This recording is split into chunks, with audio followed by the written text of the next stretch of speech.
time for high school football on KS95. This game is brought to you by Chuck Yo, the Land Pro, and Vicky Devine with eXp Realty, Capital Monuments in Jefferson City, The Shed Batting Cages, First Choice Realty, Christopher Weeberry, Morgan County Health Center in Versailles, Bashinen Family Furniture, Dunn Property Management, H&R Block in Versailles, Como Connect, powered by Como Electric Cooperative Incorporated, Side and Stricker Novi Partners, the Bank of Versailles, the Miller County Health Center, Lloyd Belt Automotive in Eldon, American Sun Control, Winter Shelton Real Estate, Crown Power and Equipment, Polylift Boat Lifts, Lake Regional Health System, Hewlett Automotive in Camdenton, DeGraff and Reed Heating and Cooling, the Osage Beach Hy-Vee, Wright Printing and Promotional Advertising, the Kidwell Garber Funeral Homes of Versailles and Laurie, Citizens Bank of Eldon and Versailles, Vera Cruz Mexican Restaurant, Pinmax Staffing,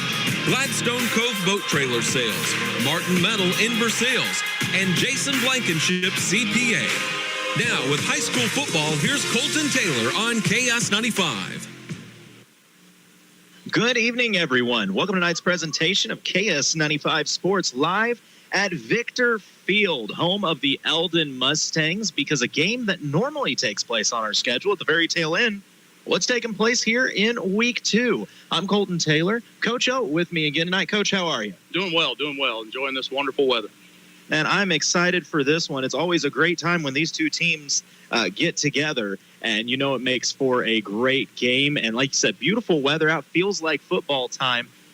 Two teams that had a very different week 1 going to go at it. Coach, how big could this week 2 game be for both of these squads? You know, for Versailles, they're going to have to kind of get back on track. They learned a lot about themselves at Knob, but the first game of the season's never easy, and then when you don't put points on the board, it's even a little more frustrating. But good coaching staff there, and they'll get these guys right and going. And on the Eldon side, they just want to keep a good thing going. They had a great week last week against Fulton, and they just want to kind of keep that rolling for sure. No doubt about that. By the way, this is the Hewlett Chevrolet Buick GMC of Camdenton broadcast. Special thanks to Hewlett, our title sponsor, as we are in the Winter Shelton Real Estate pregame. And once again, Eldon coming in at 1-0, Versailles with a record of 0-1. Both teams with a lot on the line here in week 2. Hey, we're going to take a quick break. When we come back, we'll talk more about both these squads and get to the coaches' interviews. You're listening to KS95 Sports. Since 1844, Kidwell Garber Funeral Homes have been a part of the Lake area. They've seen the communities grow, they've seen the communities change, but one thing remains the same. Nothing's more important than our schools. Kidwell Garber would like to take this time to salute everyone involved in keeping the schools a source of pride for the area. And to the students who always strive to do their best, whether in sports or academically, you are the future. From Kidwell Garber Funeral Homes of Versailles and Laurie and Kidwell Granite Works. Polylift Boat Lifts. You've got your home at the lake and you found the perfect boat. Now, to just make sure the boat bottom stays clean and up out of the water. Polylift Boat Lifts. We've been the lake's choice for reliable boat lifts for over 40 years, and we offer a lifetime warranty on our tanks.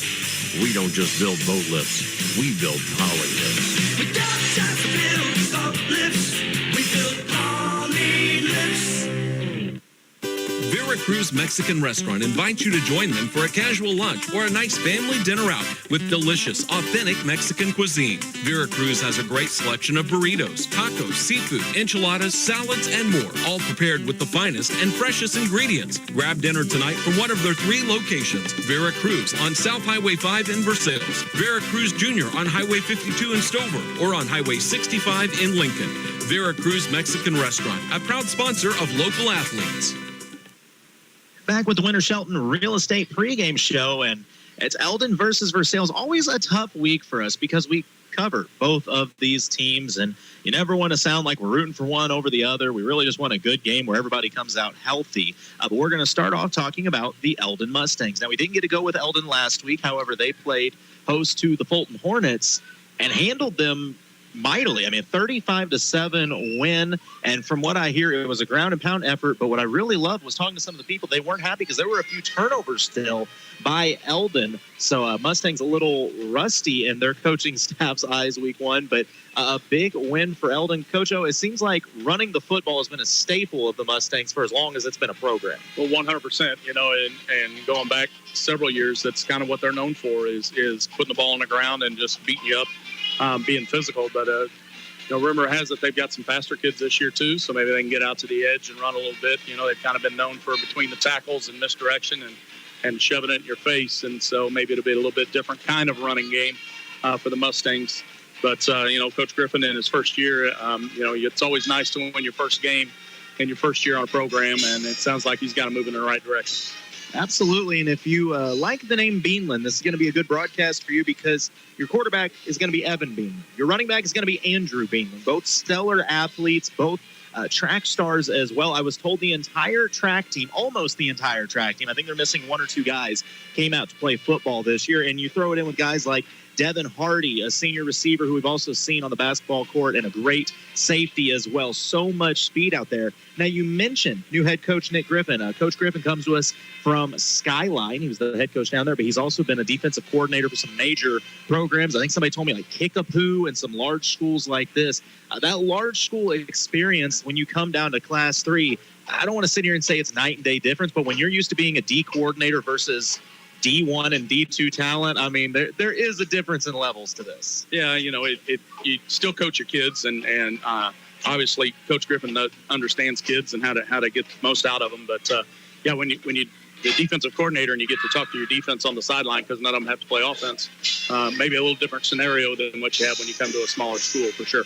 No doubt about that. Speaking of Coach Griffin, we got to go ahead and catch up with him with our Dunn and Associates coaches interview. And I asked Coach Griffin, how do the Mustangs look going into tonight's contest? They're motivated. They're optimistic about tonight. They're feeling good. We're ready to go. I mean, they're ready to show what they can do, and I'm ready to watch them. I know that. Big week one win over Fulton. Take me back to that. What was working for you guys against the Hornets? Well, first of all, our defense played lights out. I mean, I think they held the Hornets to about 65 yards of offense, 4 turnovers. They weren't able to do much of anything at all, which was good for us offensively. Grid field position, and we were able to move the ball as much as we wanted. We just didn't take care of the ball too well. But we had 340 yards of rushing, and were able to move the ball pretty well. So our guys up front were having a night. Now, a nice little rivalry game here. I know this is your first taste of this rivalry, but what do you know about the Versailles Tigers? Not a whole lot, honestly. I know that this is a big rivalry. I know that they've got the upper hand on the wins going into the matchup. We're just looking to get better at what we do and, have a good night. All right, and last question before I let you get back to it. What do you need to see out of your boys to secure another victory here tonight? Just see the teamwork get a little bit better. I want to see their effort and their attitude continue to rise. They're doing a really good job. So I'm just ready to watch them do what they do and just get better at what they're doing. That was Coach Nick Griffin, head coach of the Eldon Mustangs, talking about his squad going into this game. And Coach O, one thing I really love, I know you couldn't hear that interview, but he kind of touched in there about the fact that even though they did look good, you put up 35 points, defense only held them to 7. He seems very big about the little details and the things he wants to see his team improve on. As a coach, how difficult is it when your team gets a big win to sit there and then have to turn around and preach to them, hey, guys, that was nice, but we still got a lot of things to work on? That's when they're listening the most, is when they have success on the field and they get that win. That's when you can really nitpick at the little things and make sure that they're understanding that. If you get beat similar to what Versailles got beat, and then you start nitpicking at little things, and the players start feeling like you're just piling on. And so, when you get a big win, that's the best time that you can use to improve if you have the right-minded athletes. And, we'll see tonight whether Eldon responds to that kind of thing or not. But, I think that's a good coaching strategy, and I think that's a good way to go about trying to build a championship program. I couldn't agree more, and I look forward to seeing Coach Griffin throughout the season, what he's able to do with these Mustangs. We're going to take a break. When we come back, we'll look at the Versailles Tigers. You're listening to KS95 Sports. PenMax Staffing has immediate job openings with long-term potential. They have excellent opportunities in Eldon, Versailles, Jefferson City, California, and the entire Lake area. Apply online at penmac.com or call 573-392-8383 to set up an appointment for an interview. That's penmac.com or 573-392-8383 to apply. PenMac provides free help finding a job. Apply today and go to work right away. Your one application will help you find multiple possibilities. Her racing legend and spokesperson for Como Connect, Chip Thunder here. I tried to use artificial intelligence to write an advertisement for me, and well, yeah, I done fell in love with me. I love you, Chip Thunder. See what I mean? I just wanted to write an ad telling people to go to ComoConnect.com and sign up and get award-winning ultra-fast internet, and this done happened. You're doing great, Chip Thunder. Well, that's just creepy. If you want internet that you'll love, but not in a weird way, go to ComoConnect.com. Whoa, Chip Thunder. Calling all property owners. Discover the benefits of partnering with Dunn Property Management. They're here to help. From maximizing your investment to ensuring hassle-free management, experience effortless living with expert property management. Let Dunn Property Management handle the details so you can enjoy peace of mind. Reach out today to learn how they can help. Dunn Property Management, 573-569-1200. That's 573-569-1200. Back with the Winter Shelton Real Estate pregame show here on KS95. By the way, a reminder, if you're wanting to watch streaming of this game, you got two options. You go to MoSportsZone.com, stream 4K coverage of it right there, or new this year, actually new as of about 3 days ago, we got an app. Yeah, go to the App Store, type in MoSportsZone, pops right up, list of all the teams. You click, takes you right to the live video coverage. You're set and ready to go. But shifting gears here, we'll now talk about the Versailles Tigers. Coach, we saw the Tigers last week as they traveled to Knob Noster, and the score, I don't think, completely tells the story of the game because in my mind, it seemed like in the first half, the Tigers did some things right, just little mishaps kept derailing them. Yeah, they just, couldn't put drives together to be able to get points out of it. They had some nice plays and even had some nice, they had 4, 5, 6 downs in a row where they do good things. And then, with an offense like what Versailles has, you just can't give up negative yards. And whether it be a penalty or whether it be just a play that loses yards, you get behind the sticks a little bit, and it makes it really hard to come back and overcome that. But, I felt like defensively they made some great adjustments at halftime, and their kids responded to those adjustments really well, and they played a competitive second half from the defensive side of things. No, they definitely did, and we saw some of their leaders stepping up. I felt like Ty Morrison had some nice plays in the second half. Of course, Gage Judd, that I don't know any other way to put it. It's like watching a flying squirrel when he tackles, but you love that. You love the energy he brings. Reese Murdoch, it was not a dirty play, but there was one play that stood out to me in which the running back Livingston for Knob Noster, who had a day, he had a shot at the goal line, easily could have let him in, and Murdoch threw his body at him to knock him out at the one, and it was like, all right, there's a little pride there still, and that's what carries you forward, which, by the way, happy birthday to young Mr. Reese Murdoch, 18 today. Maybe he'll have a couple touchdowns to celebrate. But nonetheless, that kind of pride moving forward is a big deal. The only thing I didn't really love in the second half was I felt like there were a few shots. Peck took a few shots in that fourth quarter, and as a coach, that's got to make you cringe every time. Yeah, and that's going to happen when the offensive line gets wore down a little bit. They're out there for a long time and trying to play both sides of the ball, a lot of them, and trying to keep protection. But a lot of that's a credit to Knob and their speed that they had on defense, and that makes it really tough, especially your first game out. A lot of those guys, their first varsity experience, and trying to get your footwork right and get your hands where they need to be, and sometimes that kind of stuff happens. Absolutely. Well, we did get a chance for the game to talk with the head coach of the Versailles Tigers, Dusty Daniels. Coach Daniels was nice enough to come up here, actually, to talk to me. And I asked Coach Daniels, how's the team look going into tonight's matchup? We're a little banged up, but we got players back that we need, playing a little injured, but I think they're going to be okay. A tough test on the road last week. You guys traveled up to Knob Noster, and that Knob run game was one of the best we've seen in a while. What did you learn from that game? We're not very good tacklers, or we weren't week one. So that's what we focused on this week, was tackling better, because if you haven't watched this Eldon team, they run the ball and they run fast. So we're going to have to be able to rally tackle and get that kid on the ground, or it's going to be a long night. Now, in that same breath, was there any positives that you took from that Knob game, something you saw that maybe you think you could build on this week? A lot of young guys that stepped up. You don't want sophomores playing varsity. You want to leave that to juniors and seniors. But with our injuries, we got sophomores stepping up, and they're putting their thinking caps on, and they've really showed improvement this week in practice. Now, you mentioned the run game of the Mustangs. I'm sure you guys got some time to watch a little film on Eldon. What all did you see? Anything you want to highlight going into this game?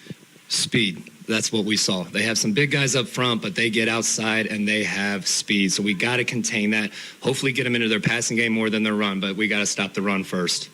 Now, obviously, this is an old tri-county rivalry game, but just a rivalry game in general. You feel like the kids are a little amped up to get to play the kids from Eldon? Yeah, they were a little beat up, but they also were excited because it is Eldon. They're right down the road, and you always get some trash talk back and forth no matter what sport it is. So, yeah, there's a little bit more energy in practice this week. All right, and lastly, if you guys could come out here and get a win over a longtime rival, how big would that be for this season going forward? That would be everything because we open up at home next week. It would just carry that momentum in, and we start our OHC play next week. So I think it'd be a very big confidence booster if we could squeak one out this week. That was Coach Dusty Daniels, head coach of the Versailles Tigers, talking about his squad tonight as part of the Dunn Associates coaches interview, which, by the way, if you're watching right now, you can see the Marching Mustangs out there. Eldon always has a top-notch band and doing a great job getting here tonight. But with that coaches interview also brings up the Lake Regional Health Center injury report, and one big injury that stands out for the Tigers, Braden Albrecht. Having some knee problems, not going to be able to go tonight. Coach O, that's big for the Tigers because you don't have a ton of receiver depth that we've seen this season. Right. Braden come up with some big catches, especially in the second half for the Tigers last week. And just to give that option opposite Reese for the kids to have a chance to go to, I think that's a big thing for Versailles. So somebody's going to have to step up and fill his shoes. No doubt about that. We're going to get the national anthem. We'll come back and get ready for the coin toss and the opening kickoff. You're listening to KS95 Sports. Take your softball and baseball skills to the next level. The Shed is Eldon's own indoor hitting facility that features 2 full cages with screens, tees, and pitching lanes. You'll love their top-of-the-line pitching machine that throws a variety of speeds with precise locations to perfect your swing. The Shed also has a workout facility. You can add it to your cage rental or just purchase as a regular membership. Open Monday through Friday, 3:30 to 8, and Saturday and Sunday from noon to 8. Look for the big white building across from Gerb's in Eldon. Book times now on Facebook at The Shed LLC. See you at The Shed. Divine and the Land Pro team will provide you with excellent service and more than 25 years of combined knowledge of the local real estate market. Looking to buy or sell land or farms in Miller, Morgan, or Camden County? Call Chuck Yo, the Land Pro, at 573-280-4452. Victoria Divine makes finding your next home enjoyable, utilizing the latest technology to bring buyers and sellers together. Buying a home is a big decision. Trust Victoria Divine to handle all the details for you. Divine and Associates, powered by eXp Realty, located across from Wood Supermarket in Eldon. Heart attacks don't follow a 9-to-5 schedule. And neither do we. At Lake Regional, a full heart attack response team is on call day and night. It's a demanding job. But then again, we never mind being woken up by our neighbors. Lake Regional Health System. Our commitment runs deep. H&R Block of Versailles is a family-owned and operated block advisor's office celebrating 10 years of business serving Versailles and the surrounding areas. Pamela Johnson, an enrolled agent, and her certified team are here to prepare your taxes, handle your bookkeeping and payroll, plus audits, tax notices with the IRS and the state, and problem solving and issue resolution. For more information, call the H&R Block office on Monroe Street in Versailles at 573-378-5843. 573-378-5843. Just about ready for kickoff. Back with the Winter Shelton Real Estate pregame show. This is the Hewlett GMC broadcast. And get ready for things here, Coach. Both teams going to have different styles of play here. I'll take Eldon. You take Versailles if you want. For Eldon, I think their key to the game is going to be try to get outside and get the edge. You got all that speed. You got to give it room to work with. I think if you can get the corner and get that established, then you're going to be able to pick up some yardage. If you're Versailles, what are you looking for in this game? I think offensively, you got to control the pace, you got to control the ball, try to keep Eldon's offense off the field for as long as you can. Decrease the negative plays, make sure that we're moving the ball up the field, and not going backwards. And then defensively, you got to contain the edges. Like you said, they got a lot of team speed. We got to make sure that it stays inside, and then you got to gain tackle once it gets inside there.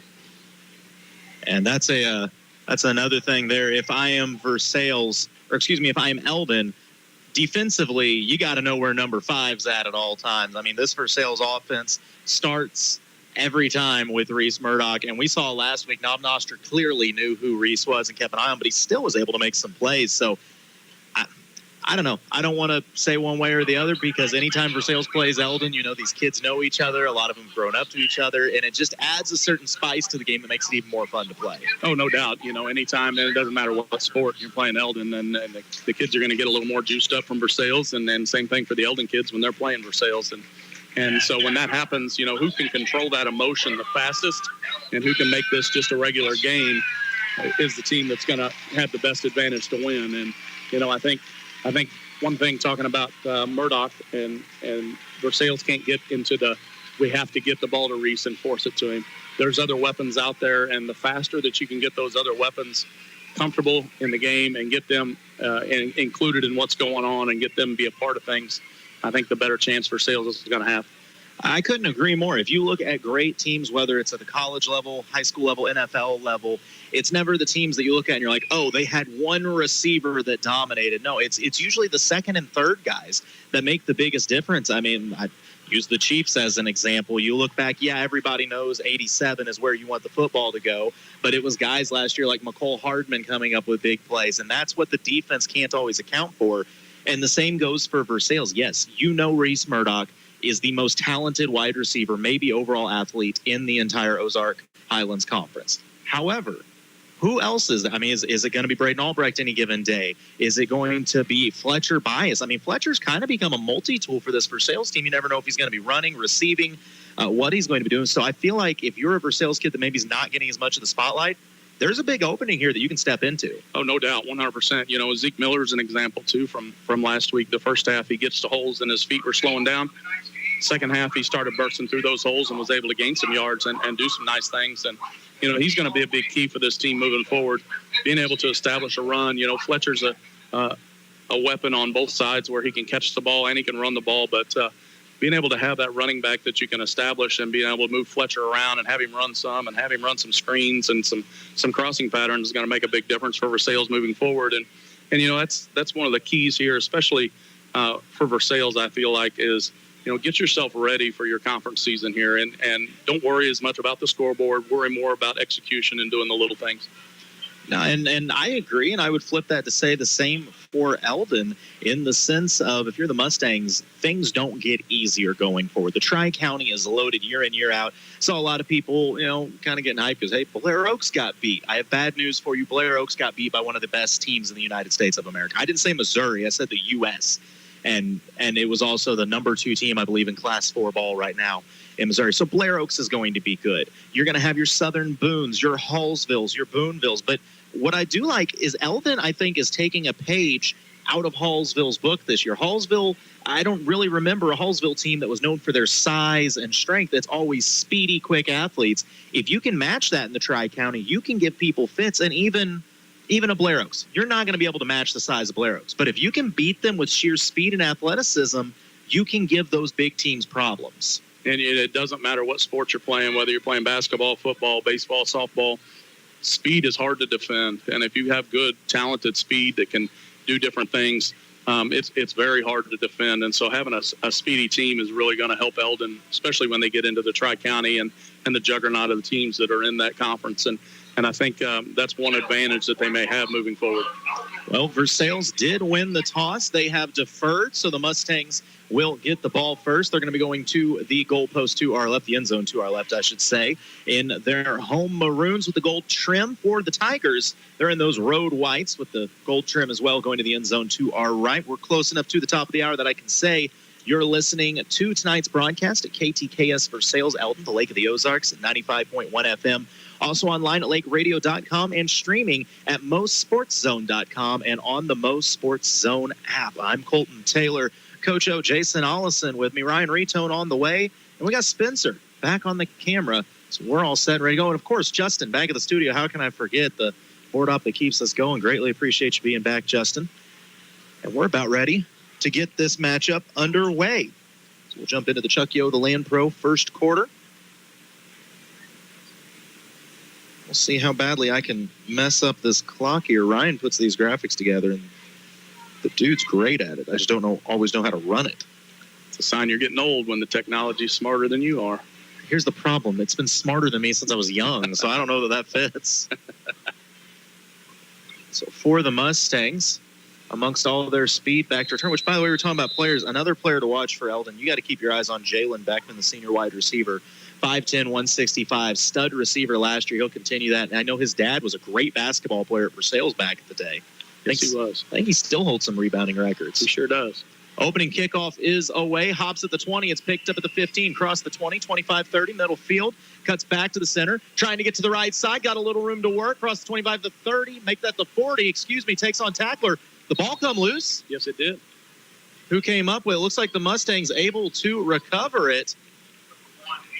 So nearly a turnover, but recovering. The Mustangs will start off at the 42. Zeke Miller come up and forced that fumble and got the tackle there, but Eldon had enough guys around to go ahead and just jump on that. But nice play by Zeke to get in there and try to bust the ball loose. Turnovers will be a big key for Versailles, especially moving forward, no doubt. So Eldon with good field position to start this drive, and I'm not a betting man, but I'm going to bet we're going to see them run this football often and early.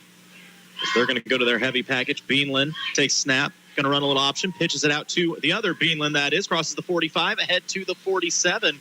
Good tackling, though, by the Tigers. Yeah, Reese Murdoch helped the edge there and was able to come up and make the tackle. Nice little option play there by the Beanland guys there. They did an awesome job of reading everything, but Reese stepped up, made a big tackle. I mean, no offense by this, but I think we're going to have to shift gears and start calling the Beanland brothers by their first names instead. Evan, the quarterback, Andrew, the running back. So Evan in the shotgun with Andrew to his right. Excuse me, that is not Andrew in at running back at the moment. I believe that's another Beanland, Brody. Instead, the ball ran across midfield to the 48-yard line of the Tigers, so a short gain brings up 3rd and 3. Nice little off-tackle play. Joey Bertelli come up, made the hit, but Versailles is doing a decent job of keeping it slowed down. Just got to get a little more penetration. Seriously, this is crazy. How many Beanlands made this roster? Oh, I see another one down here, 35, a sophomore, another running back, Hugh Beanland. So there's at least 4 on here that I know of. But out of the shotgun is Evan. Once again, 3rd and about 1 for Eldon. He's got Brody Beanland to his left, now his right. 2 receivers split out to the right. Receiver comes in motion from the left. They're going to give it to him. Room on the right. He's got the first down and more as he crosses the 45, dives ahead to the 40. Did see a flag come out, and it looks like this one is coming back. We're running a little jet sweep there with Jalen Beckman. Nice little run, got to the edge, but like you said, flag on the play, so we'll get to do it again. I like the play design, though. Anytime you can get Beckman into space, he is fast and strong as well. But the Tiger defense doing a very good job right now keeping everything in front of them. No doubt. They're getting out to the edge and forcing everything back to the middle as best they can and doing a decent job of it. So that will back the Mustangs up now. Going to give it another crack at 3rd down, but it'll be 3rd and 6. I believe that was illegal motion. Yeah. 3rd and 6 from their own 46-yard line. 2 receivers out to the right. 1 on the near side. Beanland in the shotgun takes the snap. He's going to roll out to the right, looking to throw. Sets his feet. Taking a shot downfield. Nobody home. The Tigers secondary had that one locked up. They're going to force the punt. Nice play on the outside there by Ben Peck and Zeke Miller, sorry. Both of them did a good job in coverage there, and the receiver kind of broke his route off, thinking that maybe he was going to the outside, and the throw went up over the top. I mean, that's big for this Tiger defense, though, to force the punt. I say that. Eldon is not going to punt, mind you. They're going to go for this on 4th and 6. Change the formation now. It'll be trips right. Beanland in the shotgun with Beanland to his right. No, now he is backing into a punt formation. Little trickery there from the Mustangs. It's a high punt, not a lot of distance, though, as it's going to take a bounce at the 35, favorable for the Tigers, and finally down at the Tiger 40-yard line. So that'll be good starting field position for Versailles. Yep. For the Tiger defense, that's a win. That's a good stop there and force the punt, and we're going to have pretty decent field field position here moving forward. My lips aren't working very well. That's all right. Talking's not an important part of radio. I did love what Eldon did there, though. They lined up really showing they were going for it so that Versailles could not get in a punt formation, and then to have Beanland just drop back and kick it. So Tigers going to start this drive from their own 39-yard line. Heavy formation for Versailles. Peck under center. Going to hand it off. Miller up the gut. He's hit at the line. Fights forward, though. He's going to pick up a yard, maybe two. Kept his feet moving right through the hole there. That was a good play. I think that was Murdoch actually in the backfield there. Kind of a unique setup there with him running in that backside. Had plenty of blockers in front of him. Got through the hole and fell forward. So we'll see how Coach Daniels utilizes all these guys here. Or is it, I guess it'd be Coach Miller calling the offense, wouldn't it? Mm-hmm. We'll see what Coach Miller does. Give him some different looks. I mean, I don't believe we saw Peck lined up under center one time last week, so that's already different. Coach Myers playing with some things, it looks like. That's good. It's going to be a handoff to the fullback or not. That's Bias on the carry, and a nice chunk there. He picks up 6. It's going to bring up 3rd and short. A good little option play with Bias under center. That was a kind of a little wrinkle that we haven't seen also. That's interesting to see. And you know, when you put things in midweek, in the middle of a week, sometimes the kids don't pick up on it, but it looks like things are moving for the Tigers. Tigers near midfield. It will be 3rd and 1, which I'll be interested to see if Versailles wouldn't pick this up. I wouldn't put it past the Tigers to consider going for it already. I would imagine. Back under center, I believe that is Bias back under center again, possibly. It's going to be a handoff. No, he's going to keep it. Mustangs were not fooled as they meet him in the backfield off the read, and they hit him down at the 48-yard line. He's going to lose a yard, maybe 2 on that. It'll bring up 4th and 3. Jalen Beckman shot through there like he came out of a cannon. That was a nice little penetration and wrapped up the tackle and made the finish. Like I said, I like what the Tigers are doing. You put Bias back in, and Bias after the Tommy John surgery, really not a passing threat, but you got 4 guys back there that can all run the football, and that's almost a page the Tigers may have learned out of their own conference. Right. Murdoch in. No, they faked the punt. He's trying to get to the left side. He's got a little room, follows a blocker. It's going to be close. He's stopped just short of midfield, so the Mustang defense holds as Versailles faked the punt. Murdoch just couldn't quite get there. Turnover on downs. It's a good job of scouting by the Eldon coaching staff there. Same play that we saw Reese run for the first down against Knob last week, and they just flooded the side over there and had more bodies than Versailles did to block, and then were able to come up and make the hit. So ball going to switch back to the Mustangs. I know if you're watching this, you're thinking, man, it's been 1st and 10 forever. I don't know how to change that. Ryan will be here soon. 1st and 10 for Eldon from the Tiger 49-yard line, and the play whistle dead before it starts. We get a timeout from the Eldon sideline. What did we get? A little miscommunication between the officials. We have an equipment malfunction. Had to have somebody off. Saw Patrick run into that in the game last night. I think it would have been better to not let him have a helmet for a couple plays. I wanted to see him call his own plays, see what we did. That must have been after my bedtime. I didn't see that one.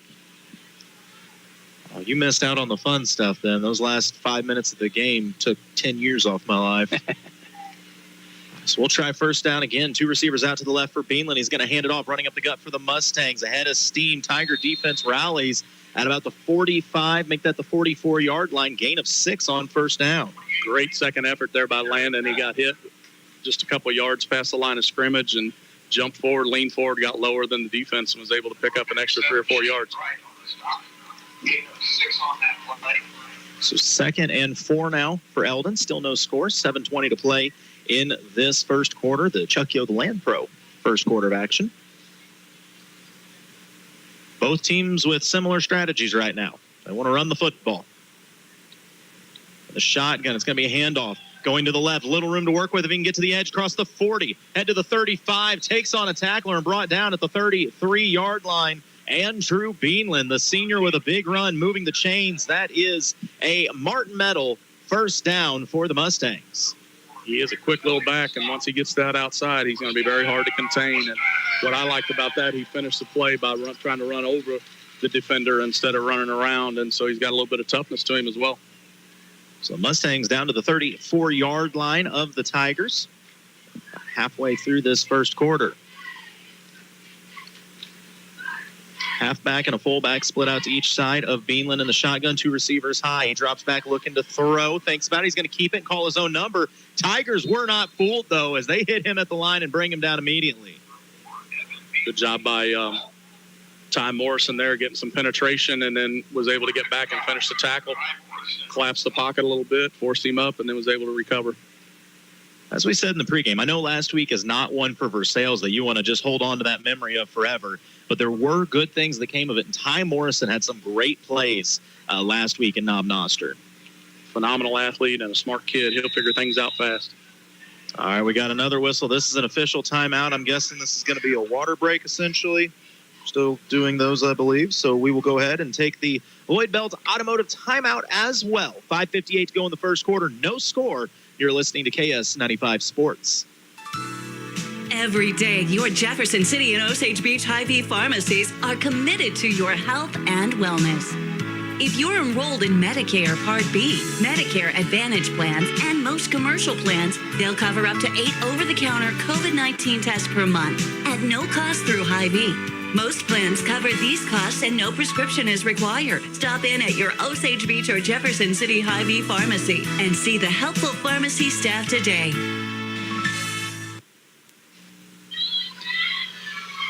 My apologies, as was pointed out during the break. These kids are a long ways away, and my eyes aren't what they used to be. That's been Colin Brisbane on the carries. I just assumed we got like 86 Beanlands out here. If I said the name enough, I was bound to be right eventually. So it's going to be 2nd and 9 when we resume play here. Mustangs putting a drive together after they forced the turnover on downs at midfield.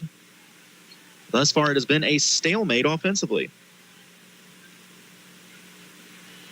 Trying to get around the defender is Beanland. Cuts back. You're trying to get to the outside. Tigers taking the edge away. That's some great tackling by the Tiger defense as they give up maybe half a yard. Would not allow Andrew to get to the corner. And you see his quickness right there. Andrew Beanland got out to the edge. The Tigers were there to kind of stop it, tried to cut back inside, and thought he had the edge back opened up. But good gang tackling by the Tiger defense. I will say one thing I love about Andrew, when he runs the football, his feet never stop moving. He's got that quick chop going. Great balance as well. Makes that change of direction a whole lot easier. It's going to be 3rd and 8 for the Mustangs from the 31-yard line of the Tigers. They're going to go 2 receivers to the left, 1 to the right. For Beanland in the shotgun, he's got Brisbane to his left. Takes the snap. Beanland drop back, thinking about throwing. He's going to try to keep it. Runs, getting to the right side. Tigers there to take him on, and he's brought down about 4 yards shy of the first down. Dalton Reza did a good job of spying Beanland there and was able to come up and make the tackle. Had a little bit of help. You know, Beanland comes back and wants to throw that, but good awareness. He didn't have what he wanted. Tuck that thing and get upfield and get as far as you can. You're in 4-down territory. Just make it a shorter 4th down. That's all you need to do. And he did make it shorter, but still 4th and 5. So this, once again, a huge play for both teams. For Versailles, can you get another stop? Now, last time on 4th, as a timeout's going to be called here, it looks like. It's the Mustang bench that wanted it. Yes. We'll go ahead and hold it through the timeout. As if you're Versailles, if you can get a stop here, I mean, what a momentum builder. You're talking last week, by this time you were down 2 scores already. You're playing an Eldon team that just came off a 35-7 win. You're building confidence in yourself.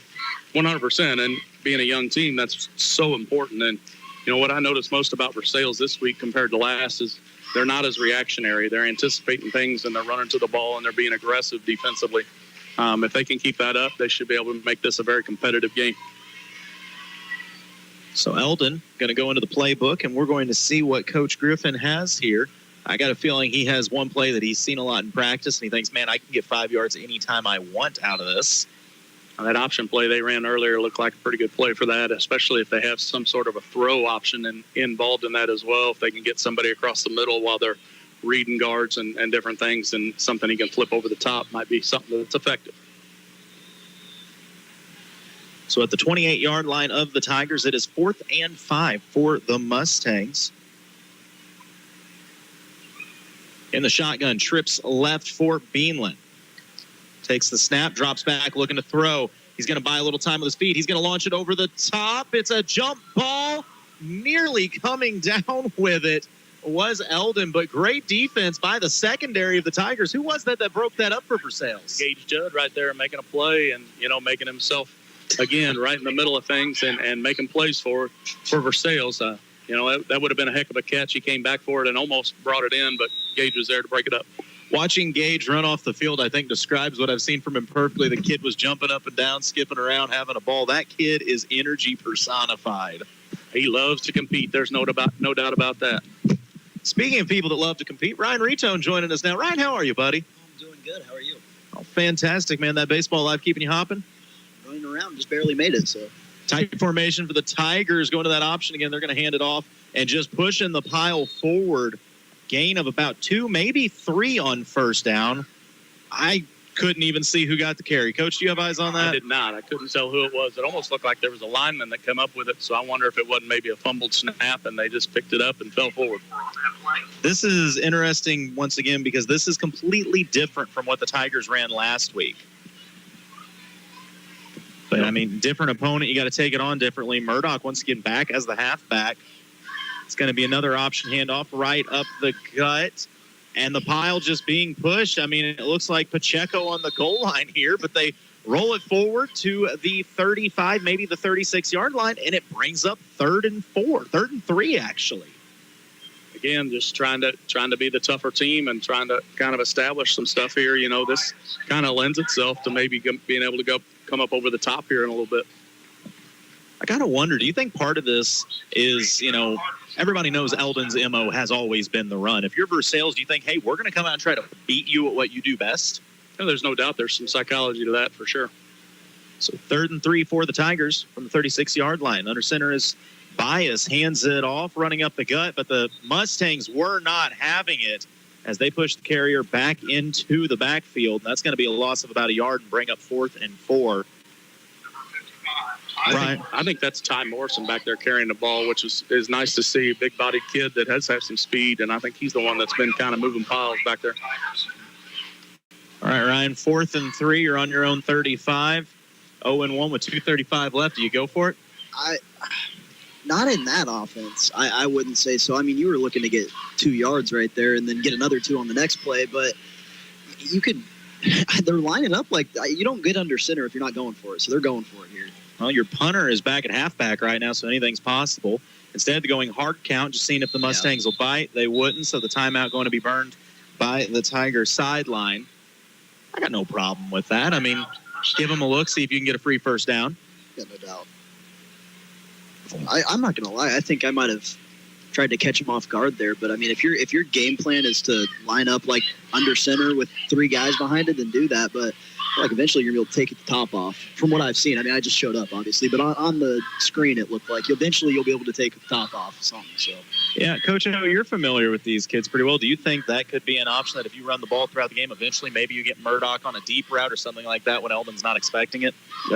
I don't know that you can ever give Reese anywhere that Eldon won't be expecting it, but I do know Reese well enough to know that, they could flip that ball back to him and maybe a little halfback pass may be an option in a little bit where they can run somebody down the middle.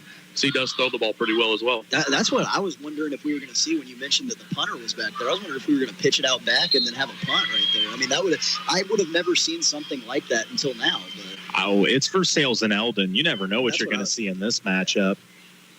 I know Coach Meyer over there calling plays, and if it's something that nobody's ever seen, he's all about it. All right, you heard it here. Reese Murdoch's going to throw it behind the back. Murdoch back to punt, takes a snap, faked it last time. He'll boom it this time. A good punt over the return man's head, takes about 35 to the 20. 15, still rolling out at about the 11-yard line. That's called flipping the field. Well done, Mr. Murdoch. Very good punt, very good play. Eldon still had to be honest.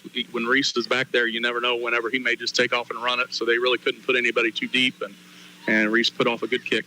I thought it was interesting that they faked it on the last drive, especially considering they ran the same play that they ran last time. I think that Eldon definitely watched that on film and probably keyed on it. So obviously he's got a good leg. I mean, just flip the field right there. I think part of that's also got to be anytime you get Murdoch in space, it's a good offensive plan, and sometimes off the fake punt is your best option. So Eldon coming out on their own 10-yard line. It's going to be a handoff up the gut, quick cut move, another secondary juke getting to the right side now, first down and more finally ridden out of bounds at about the 23-yard line. Hard-nosed running there from Andrew Beanland as he picks up the Martin Metal first down. Good job of misdirection. He was able to kind of get the flow of the defense headed towards us, and then he just put his foot in the ground and went the other way. That's a nice athletic play. Kind of like a young Le'Veon Bell. He gives that hesitation at first, keeps the feet moving, and takes off. That's a good comparison right there. I've only seen a few, but I like that. That's a good comparison. It's better to be a young Le'Veon than a young Antonio Brown. So, new set of downs for the Mustangs from their own 23-yard line. And the shotgun, Beanland takes the snap. It's going to be handoff running to the left. Tigers not fooled, but Beanland able to shake out of the tackle. My goodness, what a play to pick up positive yardage, as it looked like Andrew was going to be stopped for a 3-yard loss. Instead, he shook the tackle, ran back to the right, and picked up 5. Ty Morrison did everything right except finish the tackle, and, he threw him around, but the balance of Andrew Beanland was able to keep his feet and get positive yards out of the play. Nice job. Yeah, that's always going to be frustrating. I mean, anytime you do everything right like that, just blown up the play, and no one's there on that other edge whenever you think he's tackled for a 4-yard loss. Yeah, Andrew Beanland may only be 5'9", but at 5'9" and 155, that's still a pretty stout young man running the football. The shotgun, a odd fake handoff, but Beanland going to keep it run to the left, and he's hit low and high simultaneously. That's a way to chop a runner down. The Tigers get a stop on 2nd and long. That'll bring up 3rd and short. Kept their zone integrity there on the backside of the defense. That could have been a very big play after everything kind of misdirected, but Tigers did a decent job of holding their side. Coach O, we saw this Tiger defense get, let's just call it what it is, dissected last week by the run game of Knob Noster. It looks much better here in week 2. Yeah, practice did well for them this week, no doubt.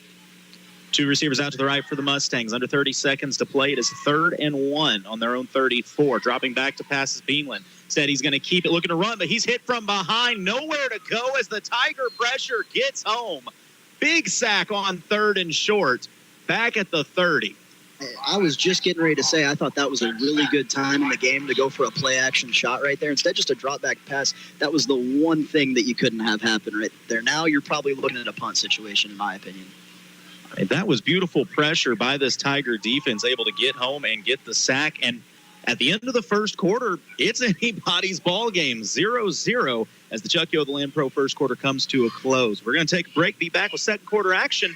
You're listening to KS95 Sports. When you're looking for a new furnace or air conditioner, price is important, but warranty, reliability, and efficiency are big factors too. At DeGraff & Reed Heating and Cooling, you'll receive very competitive pricing on the industry-leading Air Ease products. Every Air Ease product is built on 80 years of experience, testing, and research. Servicing the Lake and Jefferson City areas for nearly 15 years, DeGraff & Reed Heating and Cooling for reliable products offered by reliable people, called DeGraff & Reed Heating and Cooling.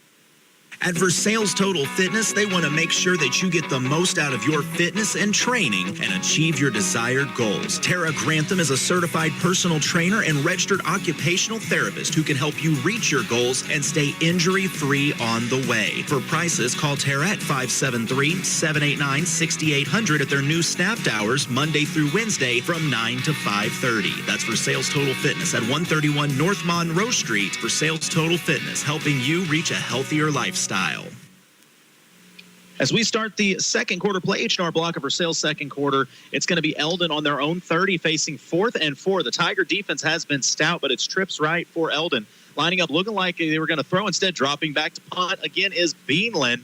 And it's going to go over the head of Murdoch, takes a hop, rolls across 30, 25 to the 20, and is going to finally roll dead at the 15-yard line of the Tigers. So much like young Mr. Murdoch did for Versailles, Beanland, that specifically should say Evan Beanland, able to flip the field for the Mustangs. Yep, just kind of did look just like an identical play, just different color jerseys doing it. Nice job of flipping the field. Now we'll see what the Tiger offense can do as far as making adjustments.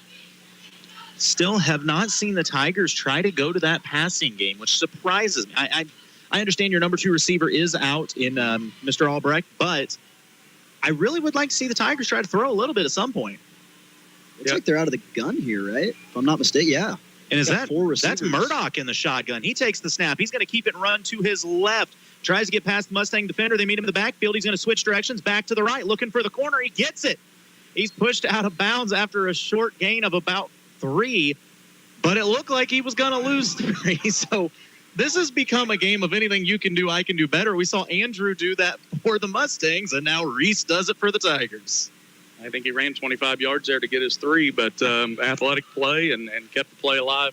Good job by the Eldon defense, especially on the backside, to not overcommit. I wouldn't mind to see Versailles go with a reverse there. Even though they did end up getting back and recovering a quick hitting reverse on the backside, they're not really keeping contained. I think it could go for a big play at some point. And they're going to go back to that heavy package. Under center is Bias. It's going to be handoff right up the gut. More of that rough-nosed football, diving ahead to the 20, literally moving the entire pile for about a 2 to 3 yard gain. Will bring up 3rd and 5. Is that Morrison again? I believe it was. Morrison is acting essentially as a fullback now. Which we need more fullback. I missed the day of the fullback. I like the fullback.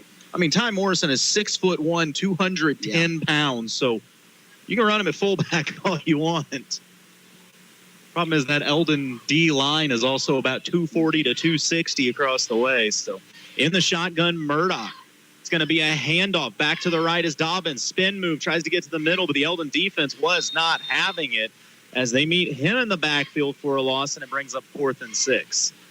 Go ahead. That's going to be a play that they'll be able to set up later and fake that to Dobbins, and he's going to have the whole side of the field over here unless Eldon makes an adjustment. That's exactly what I was going to say. They were setting up that end around. It might not go for big right now, but eventually it's going to come back on the other side. Another equipment malfunction or something going on.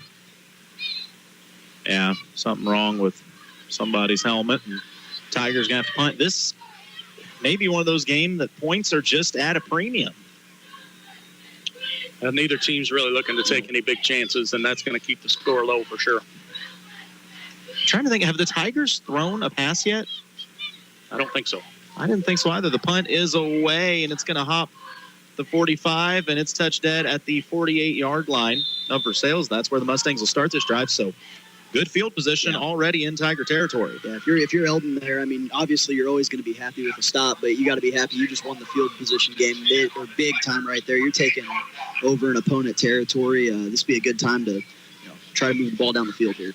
Reminder, Mizzou back in action tomorrow. The 9th-ranked Missouri Tigers as they take on annual powerhouse national title contender Buffalo. I'm not even – what's their mascot? The Bison? The Bulls? The Buffalo Bulls. Yep. Okay. Close to the Bills. Somehow I still think they're probably better than Coach Prime's squad out in Colorado. Mustangs starting this drive. It's going to be a handoff. Beanland shaking a couple tackles, trying to the outside. You see that yellow hanky come out. This one's coming back after really only a 1-yard gain anyways. I think it's going to be a hold on the left side of the Eldon line. The defensive line of Versailles wasn't able to get out there where they wanted to, and that's generally a pretty good sign that somebody was keeping them from it. After last night, I just assumed that it was a legal formation and that the right tackle wasn't lined up properly. Hey, I give props to the NFL, though, taking away from this game. They said they were going to call it, and they did. I'll give them that. Just didn't think they'd call it on the first 5 plays of the game. I can't exactly say what Jim Harbaugh was mouthing, but it was something to the effect of, well, just tell him to move forward then. Yeah, no joke. Or is it Jim? Which Harbaugh is it? It's John. No? John? Yeah, I think that one's John. That's John. Ah, it's a Harbaugh, all right? It's truth. Oh, neither of them win Super Bowls. All right, so the Mustangs going to be backed up, going to be 1st and 20 2 now. over 3 over there. Well, now the safety's going to slide over. Receiver comes in motion. They're going to throw a screen pass out to the flat, and Versailles was ready for it. My goodness, you can tell by how fired up the young man is exactly who that has to be. Gage Judd just sticking the receiver right on the catch for a loss.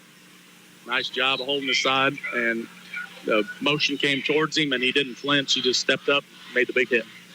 I don't know what that kid eats before the game, but I need some of it in my life. I think it's Red Bull with pixie stick dust in it or something. Say it's got to be some sort of caffeine. That's how he's coming through there. So it's going to be 2nd and 21 now for the Mustangs. It's going to be a handoff, running in the middle. Nice cut move, but being ridden down at about the 43-yard line by the Tiger defense after a short gain. Good job by the Tigers to keep it inside. Andrew Beanland is super quick and has great balance. you can keep him on the inside. You can get a lot of help making sure that he gets tackled. That is not what you ever want to see in this game, is somebody shook up, especially young Mr. Beanland. He is up walking under his own power, though. It looked like it was his shoulder. I don't know which one he's holding. Yeah, his right shoulder, chest area. Oof. Yeah, he is a little shook up and a little heated over there. And I hope it's just a stinger for his sake. It'll be 3rd and 20. So, once again, the Tiger defense that we worried about how they would handle the run, they have done a much better job against it.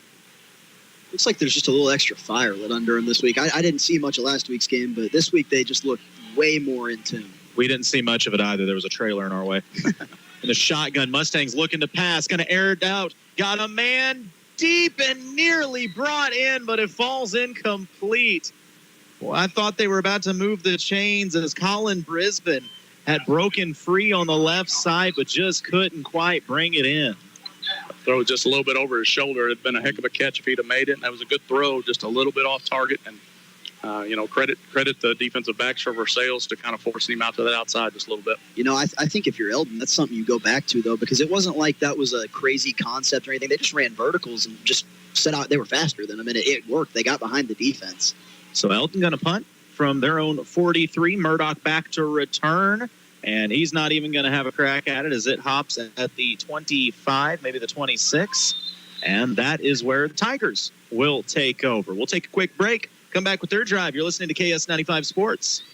Hi, I'm Brandon, and welcome to Gladstone Cove Boat Trailer Sales. Do you need a trailer to get your boat out of the water? Maybe just a replacement trailer. Or considering selling your boat and you know a trailer will help get it done. We carry 11 lines of high-quality boat trailers, and if we don't have what you need, we also build our very own line of custom aluminum boat trailers. Thanks to everyone that's been by or just heard of us and gave us a referral. From my family to yours, we can't thank you enough.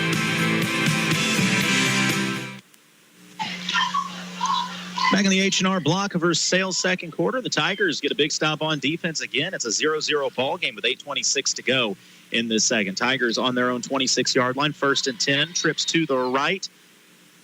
Snap taken, it's going to be a handoff. No, quarterback keeper up the gut, but the Mustangs not fooled. Going to be a short gain, maybe a yard picked up on that one. Was that Peck at quarterback, or was that Bias? It's hard to tell from here, but it looked like it was Ben back there again. We haven't seen Beck actually, or Ben, excuse me, not Beck. I'm combining names now. We haven't seen Peck line up at quarterback much this game because the Tigers have just went straight run heavy. But if Ben's out there, maybe we'll see the pass game start to open up. And that may be why he's coming back out there, so they can kind of maybe shoot that over the top throw here in just a little bit. And I believe that is going to be the case. They're going trips to the right, one receiver on the weak side. Halfback to the right of Peck, takes the snap. It's going to be a screen pass out to the flat to Murdoch. Takes on the tackler, 2 of them ahead to the 30, just shy at the 29-yard line. So gain of about 1 again. I think that's a bad play call, but I'd like to see that with Reese over here by himself as opposed to with the trip side. There's just too many defenders over there to gang up on him once he gets the ball. Yeah, I mean, it's good in theory because you got the blockers over there, but you're expecting a receiver to take on a guy that wants to take someone's head off, and a linebacker, I mean, it's tough to do out there. You want to get Reese in space on this other side, I feel like you said. Maybe even throw some motion in there to get him open. Well, Tigers in a heavy package here. We have seen them throw out of it before, though. Peck takes the snap, and he is going to throw, drops back, looking to go up the middle of the field. He was looking for Murdoch, but the corner was draped all over him, and that brings out that yellow flag, and a new set of downs about to be had. Well, I say that. I guess high school rules are different. I don't know if it's a 5 or a 10 for a pass interference. Should be a first down. Yeah. But it's not a spot foul in high school. No, it's not a spot foul in high school. I kind of felt like that was, for the high school game, that's kind of a ticky-tack pass interference I thought call. So too, I mean, there wasn't a whole lot there. In the NFL, they're going to call that every time, but I feel like in the high school game, I thought it was a good play. Yeah, I mean, the D-backs are allowed to get away with a little more, and I didn't think that was that bad. Well, it will be a Martin Metal first down for Versailles, moving the chains, so they'll head on up to the 44-yard line, still on their side of the field. I like that, though. They isolate Murdoch in the middle, get him one-on-one with, I think it was a linebacker, and, I mean, he's going to win that one-on-one every single time. Two receivers to each side for Peck. He's got Miller to his right. Miller staying in great pass protection. Peck going to let it go middle of the field. Problem is the only one home is Eldon Corner. He's got a chance to return this to the 50, 45 at the 40. Takes on a tackler at the 35, finally out of bounds at the 33. Was it a bad block in the backfield that brought out the flag? They got Devin Hardy for holding. And I'm going to be honest with you. I thought it was a pretty good block. But it is, either way, it's still a big gain for them. The worst part is I did not catch the number of who had the interception. Jalen Beckman got it. Yeah. Should have known. Yep. So Jalen Beckman making his presence known early in this one. It was a nice return from Beckman, but it is going to come back. I was just getting ready to talk worlds about Devin Hardy and what I saw from him last year and how tough he is, even though he's a little guy. He got his nose in there, started engaging in the block immediately, and then they throw the flag on him. So. Well, everything you were about to say is still true, though. Devin Hardy, he is quick, and he hits like he's 6'1" and 220. He's nowhere near 6'1" and 220. We joked. He scores in the paint like that as well. I don't understand. In basketball season, I think they listed him at like 5'7" or 5'8", and I was like, is that standing on his tiptoes, or that's? So that will back the Mustangs up after the turnover. They'll start this drive on their own 44-yard line. The officials would like to talk a little more. Oh, no, we had some equipment. Yep. The clock is running, which is odd because it should have been. Low snap. It's handled on the option. Quarterback going to keep it, but Beanland's going to take contact at the line of scrimmage. He gains maybe half a yard before a full scrum appears. It's like they're a little unsure about whether they wanted to give that or whether they wanted to keep it, and Versailles' defense was able to take advantage. I think that was 77 on the Versailles defense. I don't know his name. I apologize. But he slow played it. It's a midline option. They're reading the defensive tackle on the backside there. He slow played it, kind of showed his number, acted like he was going to go for both, and then, trying to just make the quarterback make the wrong read. Logan Parker, 6'1", 250. And the officials would like to stop the game again. It's going to be, the official timeout, water break. Lloyd Belt Automotive timeout. We'll take the break as well. Half the second quarter has gone. Still no points on the board. It's Eldon and Versailles when we come back. You're listening to KS95 Sports. Since 1991, Capital Monuments and the Atterbury family has served and supported the Mid-Missouri area. They've been offering generations of memorial experience by designing and creating the highest quality monuments. At Capital Monuments, they specialize in creating personalized and lasting tributes, from pre-need and at-need family memorials to military and community tributes. Come in and talk with one of their monument design specialists. They're located west of Jefferson City in Apache Flats, or visit capitalmonuments.com for photo samples. Capital Monuments, the tribute that lasts forever. Lakefront homes, luxury homes, condos, first-time home buyers, farms, foreclosures, townhomes, villas, lakefront, commercial. First Choice Realty is Eldon's oldest and most trusted real estate brokerage. Christopher Weeberry is a lifelong resident of the Lake area and real estate salesperson. Call Chris Weeberry with First Choice Realty today if you're thinking about selling or looking to purchase a new home. 573-480-2313. That's 573-480-2313. All right, so Coach O, you had a score update for us for Camdenton? Yeah, Branson's leading Camdenton 21-0 in the second quarter. Surprise, that's a good Laker team. On 2nd and 9, back to pass is Beanland. He's going to air it up the right side. Got a man there, but two Tigers converge. Murdoch just about had the pick, but it falls incomplete. You had cover two there, and Murdoch sitting over the top. If you're the quarterback, you're trying to drive that ball in that window of the cornerback kind of coming off. It actually looked kind of more like it was, I don't know what it was, because the corner followed. But it had cover two principles. I think they just didn't run anyone in the flats underneath. You're trying to drive it in that hole, the cornerback coming off, the safety coming over. Instead, lofts it up and gives the safety a chance to make a big hit or an interception there. Beckman did a good job of breaking that up, because that would have been an easy interception if he hadn't been there to break it up. Have you seen the Spider-Man meme where the three just point at each other because they're all the same person? I feel like we're watching that right now. They want to do the exact same thing. Neither of these teams are having a lot of success in the downfield passing game. They're running for about 3 yards a carry. It's 3rd and 9 for the Mustangs from their own 45-yard line. Handoff. No, quarterback going to keep it. Beanland rolls to his left, sets his feet, wants to throw down the left side. He's got a man, and it's complete at the 20, pushed out of bounds at the 18-yard line. Big catch downfield, hauled in by Drayden DeLong. No, that was Jalen Beckman, excuse me. Once again, you would think by now I would know Beckman, but big play from the senior. That was a lot better job by Eldon there of making sure that Murdoch came into the play, faking a couple things, make him bite a little bit, and then they had the over the top without the help. Quickly back to the line of scrimmage. Eldon going to go back to that heavy lineup, handed up, running right up the gut, picking up 5, 6, 7, motioning towards the first down before the Tigers are going to stand him up, but a nice gain of 8 on the first down carry. Yeah, that play-action play before is definitely going to get the linebackers and safeties to slow up a little bit. Usually the run sets up the pass. In this case, the pass kind of sets up the run, and they'll probably have a little bit more success on the interior now. And that was another Beanland getting involved. That time it was number 28, Landon Beanland on the carry. And it'll bring up 2nd and 3 from the 12-yard line. By the way, we are now in the Crown Power. Whoop, I hit the wrong button. We're now in the Crown Power Case IH red zone for the Mustangs. A handoff, Beanland going right up the gut again. He's going to move the chains and finally be stood up at about the 8-yard line, maybe the 7. Martin Meadow first down for Landon Beanland. I think if Versailles wants to keep them out of the end zone here, they got to go back to what they were doing before that big pass play. Focus on the run and try to keep everything jammed up. If they end up passing thing into the end zone and you don't have somebody there, that happens, but you can't just let them run right through you. Yeah, that's how I feel. I mean, you just got to be happy. Like, you're like, all right, they scored on a pass, it's whatever, but at least we contained the run here in the red zone. First and goal for the Mustangs. 2 receivers to the left. You got a halfback lineup, 2 each side. Beanland gonna keep it. Finds a gap on the left side, running up the gut, diving forward, and that's gonna be a touchdown. First points of the day go to Evan Beanland. Touchdown, Mustangs. Good run up there. He got hit kind of a little bit in the backfield, and he was able to shed the tackle and power through and get to the end zone. That was a nice run.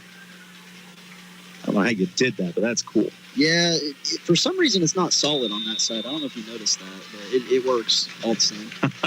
Hopefully we see it from Versailles so you can see the one that looks good, but it's all good. So Eldon goes up 6-0. First points on the board belong to the Mustangs. They're going to try to make it 7-0. Extra point attempt coming up. Clean snap, good set. Kick is up, and it is good. So the Mustangs strike first with 4 minutes left in the Chuck Yo, the Land Pro second quarter. It's 7-0 Eldon. You're listening to KS95 Sports. Versailles Family Furniture brings big savings on all bedding and furniture. They've got savings throughout the store. Shop their full line of mattresses, all sizes, all brands, on sale now. Their stores have a big selection of new styles and colors to update your home now. Bedroom sets to end tables, dining sets to recliners. 12-month free financing with approved credit and free delivery. Of course, if you see it in their store, you can take it home today. Versailles Family Furniture, located between the Taco Bell and Pizza Hut in Versailles. So the most effective drive of the day thus far belongs to the Eldon Mustangs as they make their way down the field, put 6 on the board, extra point as well. So with 4 minutes to go in the second, it's a 7-0 Eldon lead. Coach O, how big is it for the Tigers to answer on this possession and get points of their own before the half? Well, you want to score here, and then because you got the ball coming back the second half, but at the same time, because you have the ball coming out the second half, you don't want to take too big of chances and end up with a turnover or give Eldon another chance to score here in the first half. So I think keep doing what you're doing. Keep just matriculating the ball up the field, and don't get caught up too much in making sure that you score before halftime, because you are going to get the ball in the second half as well. Thank you, Coach Stram, for the use of the word matriculating. I like that. I think what hurt them the most is, you notice the first time Eldon scores all game is when Versailles goes away from their principles and tries to throw the ball downfield, gives them some momentum with that interception rather than just running the ball and punting. Kickoff away, the return, the 30, ahead to the 33, taking on tacklers, driving the feet up to the 35-yard line. That's where the Tiger drive will start from. I do think if you're Versailles, it's got to be one of two things. You want to try to drive down and get points, obviously, but you also want to eat some clock here in case your drive doesn't get down the field. You don't want to leave the Mustangs with too much time. And on the flip side of that, if you're Eldon, you got 2 timeouts. You get a big first down stop. You may think of burning them on second and third to leave your team enough time to strike again before the half. I agree completely. I think number one for Versailles is make sure Eldon doesn't touch it again on the offensive side this half. And then number 2 is try to get points. You need to try to get a first down on the ground before you try anything in the air. In the shotgun, receiver comes in motion. It's going to be a handoff. Murdoch trying to get to the edge. He's got a block to the 35 to the 40. On the outside ahead, finally written out of bounds at the 35-yard line. Good blocking, springing Reese Murdoch for a nice 10-yard gain and a Martin Medal first down. Zeke Miller come up and put a hat on the end there and made sure that Reese had a hole to run through. And, when Reese has a hole to run through, he's usually good for 6 or 8, 10 yards. That's a play the Tigers have already ran quite a bit this season, but why not? You got number 5. He's big, he's strong, and he's quick. Might as well try it. Plus, anytime you fake it, the defense is going to move. In the same breath, if you're Eldon, you've got to be able to set the edge against running teams because this is definitely not the only one you're going to run into this season. Trips right for the Tigers in the shotgun. Peck rolls out to his right. Under pressure, has to throw off his back foot and just tosses it out of bounds as he was staring down the barrel of that Eldon pass rush. Specifically, well, I thought that, man, I should have brought binoculars. Not, I've got them in the truck is the worst part. Eldon's done a good job of containing the quarterback getting out of the pocket and on the outside. Now, they didn't do it on the run on the last play, but I really feel like now you got to get back to the run if you're Versailles because, again, Eldon does have 2 timeouts, and they have a better ability to get down the field than Versailles does. They can throw it deep to a few weapons. So. And something else we haven't talked about, they got the wind in their favor, too. Right. And so if they do get it back, it is a lot easier to throw into that wind. By the way, that was Jackson Williams, the 5'11", 210 senior with the pressure. Quick screen pass to the flat for the Tigers, trying to get a little space, driving ahead. Goodness, carrying the defense with him ahead to midfield. Was that Murdoch? I believe so. Yeah, receivers aren't supposed to do that. They're not supposed to just put their head down and throw people off. That was bias, sorry. Yeah. To be fair, that's a receiver who's also a quarterback, a running back, occasionally a wide receiver. And as for Murdoch, I don't know, when you're built like Calvin Johnson in Versailles, that's just what happens. Fletcher did a good job there keeping his momentum going forward. That could have been a 2 or 3 yard gain, but he kept his momentum going forward to get 5 out of it. So he came back to the ball. That's what you got to do on those screens so then you have the momentum to go up the field. Just under 3 minutes to play, 3rd and 5 for the Tigers. Receiver comes in motion, fakes the handoff. Keeping it is Peck driving forward. He picks up 1, maybe 2. At least I think that was Peck. It was. It'll bring up 4th and about 4. This is another tough spot for Versailles. I assume you punt just to flip the field and make the distance longer. I'm really surprised Eldon's not calling a timeout here just to kind of give themselves a little more time if that is what they're going to do. And they definitely are going to punt. It seems like Eldon's just content with they'll have letting this run off. Just a smidge over 2 minutes left once the Mustangs receive this. You don't get gutsy here and fake it again, do you? I don't think so. I'd be a terrible coach for that reason. You get the ball back at half. Murdoch back. He will punt this one away. Nearly blocked, but instead a great punt by Murdoch. It'll be fielded at about the 15 and thrown out of bounds immediately. And that's where Eldon's going to start this drive. We'll see where they actually mark it over there. I thought 15, but it's maybe farther up. Great coverage on the outside there on that punt. I wasn't sure who it was. I thought it was Gage Judd again, but he didn't hop up and bounce around like he normally does, so I'm not sure who it was. Gage Judd kind of reminds me of the defensive version of Isaiah Pacheco because of how quick he gets up and always bouncing around. And my bad, that'll be spotted at the 20-yard line. So Eldon, 2:10 left in the second quarter, 7-0 lead, and the football with 2 timeouts, but they got to go 80 yards to find the end zone. Going to go trips right. Beanland rolling to his right, looking to throw. He's got a man at the 30, makes the catch, wrestled down at the 31. Nice quick out route going to be ran there.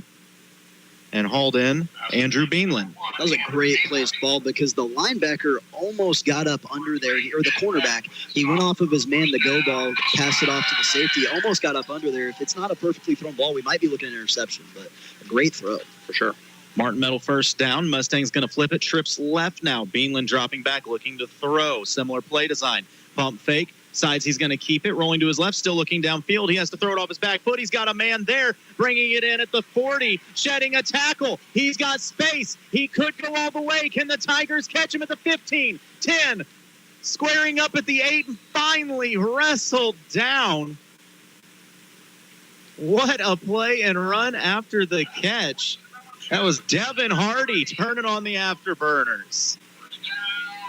That's a great play. I hate to say it, but that's like a Mahomes-like play for Beanland. They're rolling out, trying to make something happen, and finally finds his man that's wide open in a broken coverage. That's what I was thinking. It was just one of those that everything kind of was falling apart, and then he was able to find Devin down there on the outside and made a big positive out of what was about to be a negative. Any other time, if you see a quarterback at this level throw off his back foot, you generally scream interception, but that was not the case. And the shotgun quick pass on the slant, caught diving forward. That's going to be 6 more for the Mustangs. Touchdown, Eldon. That's Jalen Beckman. Yep. So we were worried if 2 minutes was enough for Eldon to get down the field. Instead, they left 104 and both their timeouts on the board. Well, I mean, that was a great play design right there. They had the trips, all lined up together. They had the very outside most back guy run underneath while the first two kind of not blocked, but set a pick in there, kind of like you would in basketball. And it was a great catch, too. He juggled it and then got into the end zone. And the extra point snap is bobbled. Is there a false start beforehand? It was, I think it was offsides. Oh. Well, we'll see. Go for 2 now. I was about to say, do you stay with the extra point? No, looks like a new lineup coming in. So now Eldon going to go for 2 instead, try to make this a 15-point lead. It's an unfortunate mistake for the Tigers there because the snap was kind of fumbled around and they had a chance to maybe get a stop with no points, and now they're going to have to really play some good defense to keep them from getting 2. I think we're going to see it direct snap to the quarterback here, and he's going to run right behind those 3 guys on the right. It is a direct snap, but the Tigers knew it too as they gang tackle at the 5-yard line. A great job by the Versailles defense to shut down the 2-point attempt. So with 1:04 left in the H&R block of Versailles' second quarter, it's 13-0 Eldon. And I was going to take a break, but we're going to take a long one here in about a minute. So might as well hold it here. If you're Versailles, yes, you're down 13-0, but I still think you're pretty happy about the defensive effort and how you've been performing here in the first half. Oh, no doubt. They've done a pretty decent job of containing things. They got beat over the top a couple times, one of them on a broken play. And it's one of those things that if you just stay true to your principles and keep doing what you're doing on defense and keep this thing close, offensively something can break. With the athletes that Versailles has, it doesn't take a whole lot for them to get. If they can get something broke, they can get downfield and put points on the board. Well, and I hate to be this guy that always brings it up, but you started your season off with Knob Noster with their 5'10", 200-pound stud of a running back, who may be the best running back you see this year. Then you shift gears and you go to Tri-County School Eldon, who, running may be the thing they invented. They were doing it back when Barry Sanders or Jim Brown was still playing in the league. And from here on, the schools get a little smaller. The teams aren't quite as loaded as this Mustang team. So for Eldon or for Versailles, I do think once your conference schedule hits here, starting next week, you like your matchup a little better. For sure, it'll be a lot easier to compete in that Ozark Highlands with similar-sized schools and similar-sized kids for sure. Right. Now, they get Butler next week. Butler's always good. We'll see how that plays out. On the ensuing kickoff with 1:04 left here in the second quarter, it's going to be picked up at the 25, trying to get to the outside of the 30, 35, up the sideline to the 40. Good return to the 45, finally wrestled down. So that'll be solid starting field position for Versailles. Yeah, Fletcher Bias picks it up and makes a good run up the field, and now you kind of maybe start thinking about trying to get points on the board. You only got half the field to go, so maybe bring Ben back out and try to throw it a little bit. We'll see. Fletcher Bias is a nice universal fit. 5'11", listed at 185.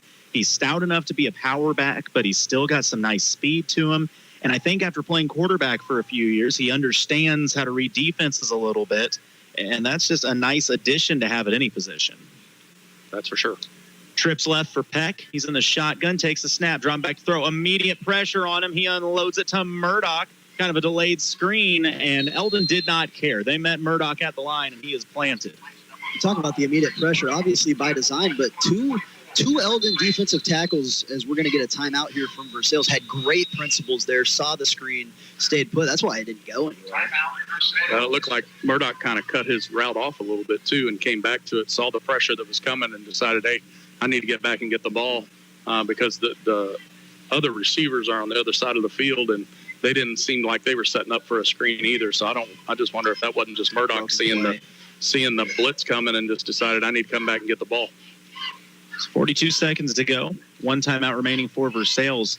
You do want to utilize this field position if at all possible. I don't know if the Tigers have a field goal kicker. I'm not sure if that's something they've worked on. I also don't know even if you do what his range is. Heck, there's a chance that Reese Murdoch is the field goal kicker. And you're going against the wind right now. That's actually blowing pretty well down there on the field. And I know Peck, while I do think he's done a good job at quarterback and he's accurate, not the biggest arm you're going to see. So if you want to take a shot at the end zone, you're probably going to have to get somewhere within the 30-yard range to be able to take a couple shots. But I would like to see maybe a quick out route for Reese or Bias in this setup, something they can quick separation and pick up 5-6 and get out of bounds. I don't think you use any of your shot plays right now, though. No play that you think's a guaranteed touchdown. And that's going to pressure immediately on Peck as he's going to be brought down. Plus, like you said, illegal formation on the Tigers, so this was coming back either way. False start. Yeah, I think the motion man, I don't know who it was, but he kind of moved at the last second. He was moving forward. So. Yeah, it looked like Murdoch. He was trying to get into his route a little bit early and never really got set on the line. He was kind of moving up the field. I blame Tyreek Hill for that. 100%. I mean, if you watch the Dolphins play, Tyreek does that every single snap, and I don't know how his timing is so good, but that motion that McDaniels has brought in, that's pretty crazy. That's kind of what he just did, but he didn't do it as successfully so as Tyreek does it, and it's cool. Jawan Taylor does it, and it's a false start. Sometimes. Hey, now. Didn't your quarterback just get hurt already? Yeah, we're in bad shape. I don't want to talk about it. 3rd and 15 for the Tigers. 36 seconds remain. Eldon looking to get a big stop before the half up 13-0. Receiver in motion. Peck drops back. It's going to be a quick pass out to the flat to Murdoch. He shakes one tackler, a second tackler, but there's 3 more tacklers, and before you know it, he's pushed out of bounds. And that was the worst case scenario because you really did not want him to go out of bounds right there. Now Eldon has a chance. Maybe they block a punt. They get exotic here and have a return and have a chance. They've had success passing the ball down the field. I wonder if he was brought down out of bounds because Eldon burned the timeout there. Well, the guy over there put his hands up in the air. I think that Eldon just didn't know and was trying to call a timeout, jump the gun. Yeah, I mean, honestly, if you're Eldon, you're up 13-0 and you got the stop with 30 seconds left. You're not losing any sleep over taking the time out there. So we'll see what the Mustangs try to do with just 29 seconds left in the quarter. It's amazing. We played a quarter and a half, almost a quarter and 3/4, saw no offense. These last 6 minutes, it's been an offensive chess match. And it's Eldon using the wind to their advantage and being able to get some plays down the field. And Versailles, not to question anything in any decision making, but they started throwing the ball when they were running into the wind, and I'm not sure that was really the most advantageous time to start their throwing game. But time will tell. We'll see. And I do think in this early part of the season for the Tigers, it's also going to be a feeling out process of figuring out what plays are your bread and butter? What does seem to work better, especially in the passing game? What routes can you get open the best and create some separation? So Murdoch back to punt. He's standing on his own 30. And does get the punt away. It's going to hit at about the 43-yard line. And, well, that's about where it'll roll out of bounds as well. So a chance here for Eldon. Yeah, I mean, 22 seconds and a timeout. It'd be interesting to see how exotic Eldon gets here, if you stay conservative and just try to pick up a big run, or if you let Beanland uncork this thing. I think I'm letting him play playground football again. It worked out pretty well for him the last time, and I think he's a good enough runner that he's going to have good ball control. If he does get hit, he's not going to fumble the ball, anything like that. I don't think I'd mind letting him run around and try to find someone. And it may be a situation where Coach Griffin has said that, but also said, hey, don't force anything. The last thing we need is a momentum builder for the Tigers just for the half. But they are going to go trips left. Beanland in the shotgun as he's got a halfback to his left, takes a snap, rolls to his left under a little pressure, being forced out to his left. He has to unload it out of bounds, just getting rid of it. Good job by that Tiger pass rush. Yeah, Brady Dobbins broke through and forced him out to the edge and was chasing him down. He had to just throw it out of bounds. Live to see another day. They've had pressure on nearly every single pass. They've had a little trouble containing him on the edge, but I mean that interior defensive line is getting through on every single drop back pass. So the Tigers, I mean, yeah, you're down 13. That's really not the end of the world in high school football by any means, especially, once again, considering how rough last week was. Feeling pretty good about things. Get a stop here in these last 16 seconds. You get the ball back at half, and if you can make something happen there, then who knows? You get a stop, put 7 on the board. It's a different game. 2 receivers to each side. Beanland going to uncork it down the left side, looking for his man on a deep route. nearly brought in. What an effort from Cody Brown, the junior wide receiver, trying to haul that in. Just couldn't quite complete the catch. It was a very well-thrown ball. Put it right in his hands right there, and if it hadn't been for the defensive back there kind of breaking things up, I think that would have been 6. I mean, Beanland launched that thing a good 40 yards through the air on a rope. That was nice. He really could start for the Steelers right now. They probably. I mean, I'm not going to lie. I shouldn't say that. I like your guys' backup. I actually think he'll be your starter. I think he probably should have been the starter anyway. I don't disagree. He got a raw deal in Chicago. 3rd and 10. 9.9 seconds left. 2 receivers out to each side. Beanland drop back. Looking to throw. Under a little pressure, he throws a bullet, but it comes up short. And that was probably the best decision there. Don't force anything into tight coverage. Better off with the incomplete pass. So now you're kind of in a weird situation, though, where you might end up giving the ball back to a good athlete in Versailles and seeing what's going to happen with 4.9. Depending on how much faith you have, you might just let him run around and throw it out of bounds after the 5 seconds. I was about to say that. You can either that or what was the old NFL play? You line up like you're going to punt. You just keep walking backwards, take the holding penalty so you can run the clock out. Right. If that's a play you've got in week 2 already or not, but yeah, if that's something you went over in practice, this would be the time for it. Well, or, I mean, Eldon just going to run a play here. Honestly, see how much clock they can burn. It's a quick pass. Wow. Oh, a little hook and ladder up the sideline to the 40. Cutting back inside the 30. Shakes one tackle and brought down at the 25. As time expires in the first half, I expected a lot of things. Hook and ladder was not one of them. Me either. Very well executed, and if it hadn't been for Gage Judd back there, that's a touchdown. And if you're sitting at a different time in the game, like that probably is a touchdown. But since they're in prevent, someone was back there. Hey, great job by the Tiger defense staying stout. We got a good one here as we close in on what looks like an extended halftime. It's 13-0. Eldon leads Versailles. Hy-Vee halftime show coming up. You're listening to KS95 Sports. Since 1882, the Bank of Versailles has been locally owned and operated.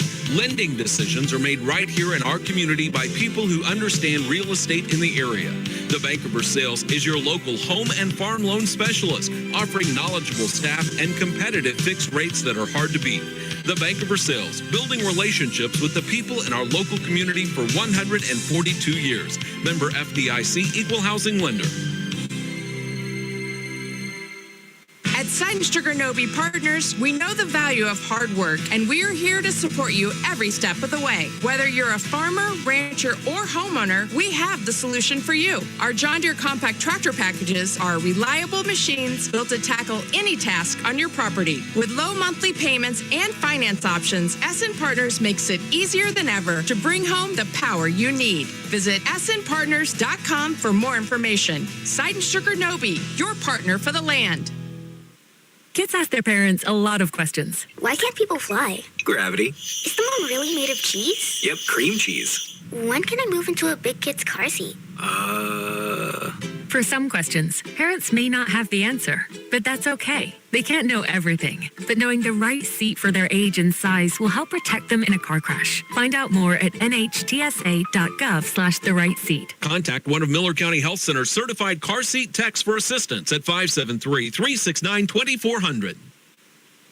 At Lloyd Belt Automotive, they've proudly been serving the Eldon community for 40 years. Their hand-selected inventory specializes in newer, low-mileage vehicles, each going through a rigorous 172-point inspection to ensure quality. And it doesn't stop there.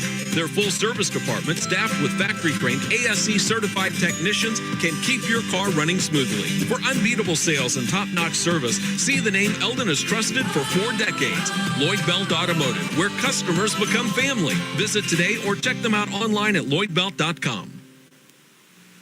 We're back with the Hy-Vee halftime show as it has been a competitive. Wow, I forgot to tell you to update that actually. Not bad. We're going to Don't worry about it. Yeah, I'm sorry about that.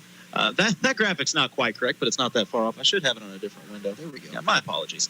Nonetheless, 13-0 at the half, and it was a very competitive first half of play from two teams who were honestly fairly evenly matched. Coach O, the first quarter, I don't know that one team got the better of the other. No, and I like the new look offense with Versailles in that first quarter. A lot of ground and pound, a lot of misdirection, and a lot of just different looks and different things that where you can make some things happen. And I thought it took Eldon by surprise. And and maybe something that we see in the second half as well. And Ryan, both teams in the locker room probably telling very similar stories of, hey, guys, you executed well, the defense held well, but we can work on this, this, and this. I'll have you take the Eldon perspective. You take the Versailles perspective, Coach O. For Eldon, what do you think right now Coach Griffin is saying to his squad that he wants to see done differently in the second half? I think the biggest thing is probably just emphasizing, like, hey, we've got him in a good position right now. I think that pass protection is probably something that they'll look to clean up, but I don't think it's going to be a point of emphasis moving forward this week, because with a 13-0 lead, they're really going to hammer that run game. I mean, they're going to try to work in between the lines, probably have a few option plays where the quarterback keeps it, working right in the middle. But then, really just saying, hey, we get to stop here and start running the ball. Like, we're in a great spot. I doubt there's many negatives to go over. Granted, we don't have a great vantage point. We're a little up here. But I didn't see too much from Eldon that you're like, hey, I'm mad about this, Just missed a few deep balls that are 50-50 plays. And on the flip side of it, Coach O, if you are Coach Daniels and the coaching staff talking to Versailles, what are you saying to your boys? I think you just got to continue to grind it out. You've done a decent job of controlling the clock. The pace is probably a little more what Versailles wants in terms, especially in the first quarter and a half of the game. You just got to continue to plug along and do that. You want to try to get Murdoch in a little bit more open space if you can, or try to get Bias maybe in some open space and get maybe a big play or two. But the big thing there is, you just can't take chances. You got to rely on your defense to do its thing, maybe force a turnover or two. But the most important thing is, you can't afford any more turnovers, and you got to do a little better job defensively of making sure that, when the play breaks down, everybody has a man, and we're making sure that the ball's not getting thrown to open guys. I agree with both your points completely. By the way, right now on the screen we have, I don't know their technical name. I'm calling them the Eldon Mini Cheerleaders.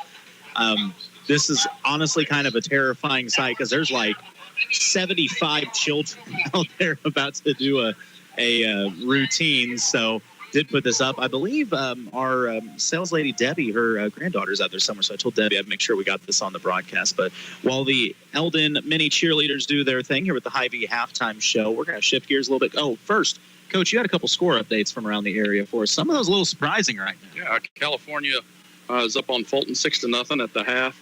Low-scoring game there.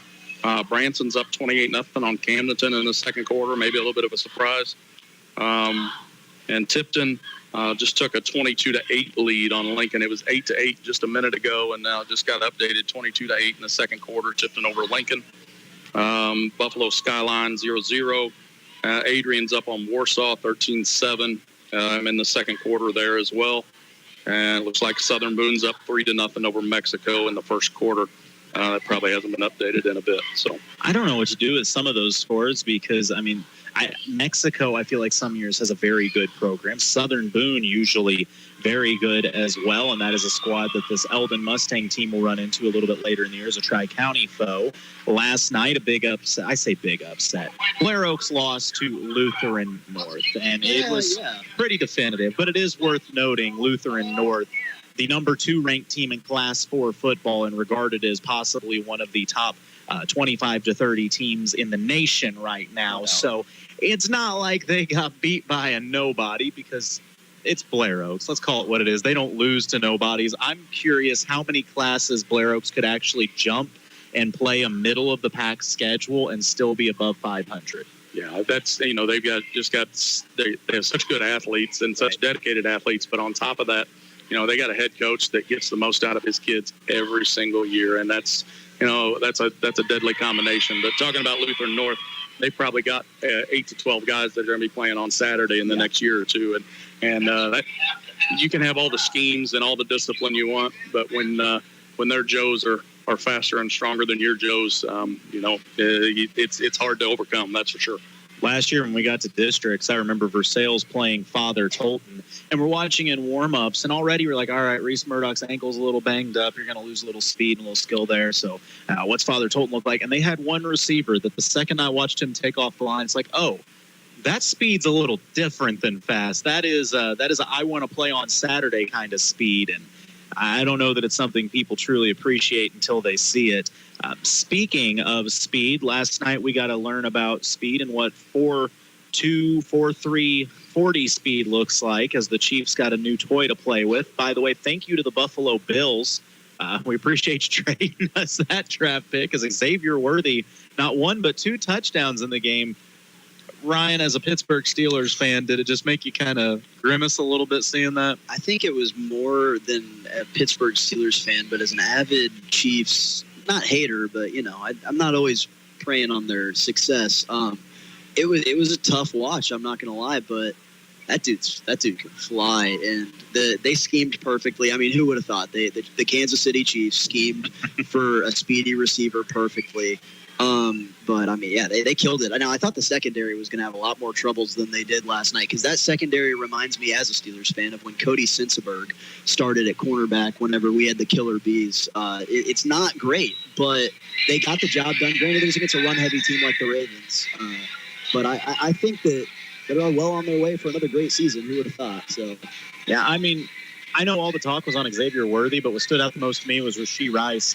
As you move him into the slot, now you're making the defense make a life decision. Oh, are we going to let our linebacker guard Versailles Rice, or are we going to have our safety come down and guard Versailles Rice? Either answer is wrong, because the second you commit a safety, well, now you can't run too high. We have this guy coming back next week, Hollywood Brown, who's kind of quick too. I think the Chiefs have as many weapons on the offensive end as they have had since 2019. Coach O, a little bit of a different question here. I know you've been a sports guy for a long time.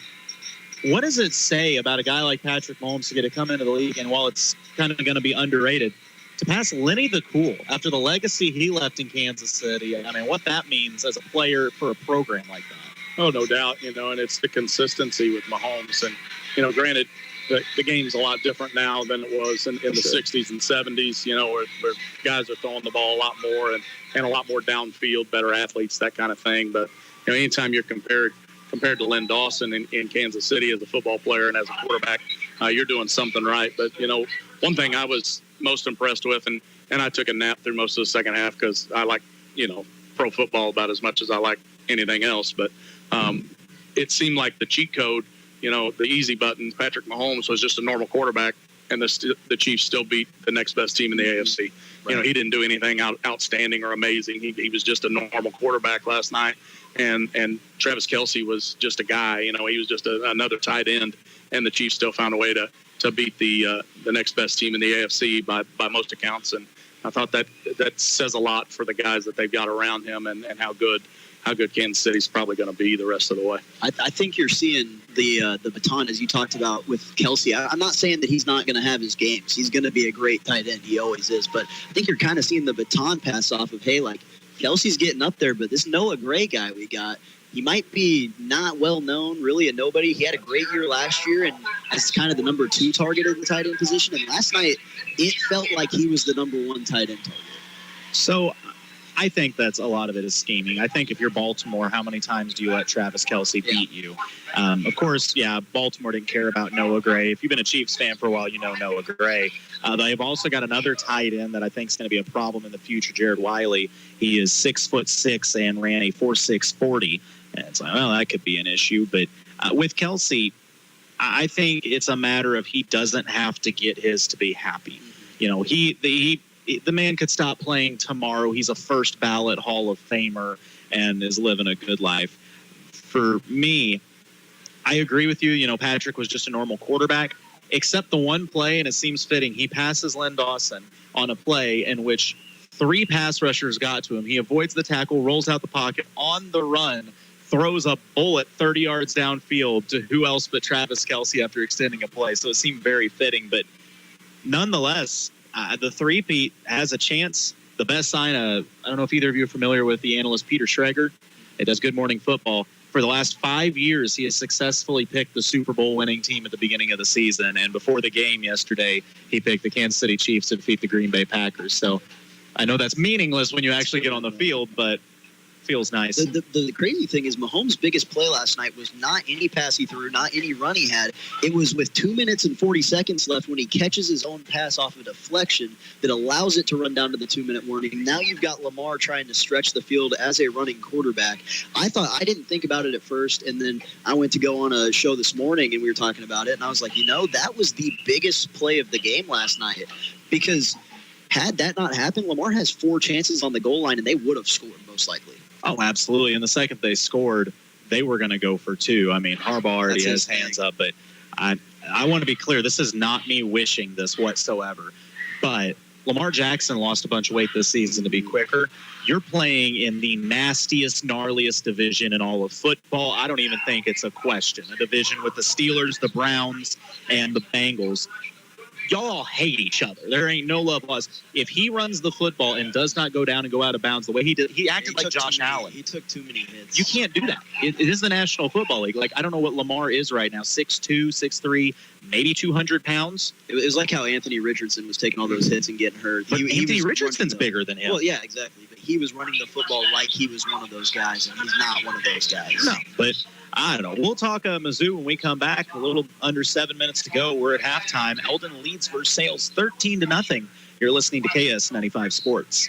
Hi, I'm Jason Blankenship, owner of Jason Blankenship CPA LLC. As the year quickly draws to a close, it's time to start thinking about tax planning strategies for your farm and business. We are happy to meet with you and help you see where things stand for the year. We can also give you advice on ways to spend money to help you grow your business, all while maximizing your tax savings. No matter what your tax, payroll, or accounting needs are, Jason Blankenship CPA LLC has got you covered. Celebrating 10 years of service to the Central Missouri area and looking forward to many more. Give us a call at 573-557-2417 or stop by and see us at 401 East North Street in Eldon.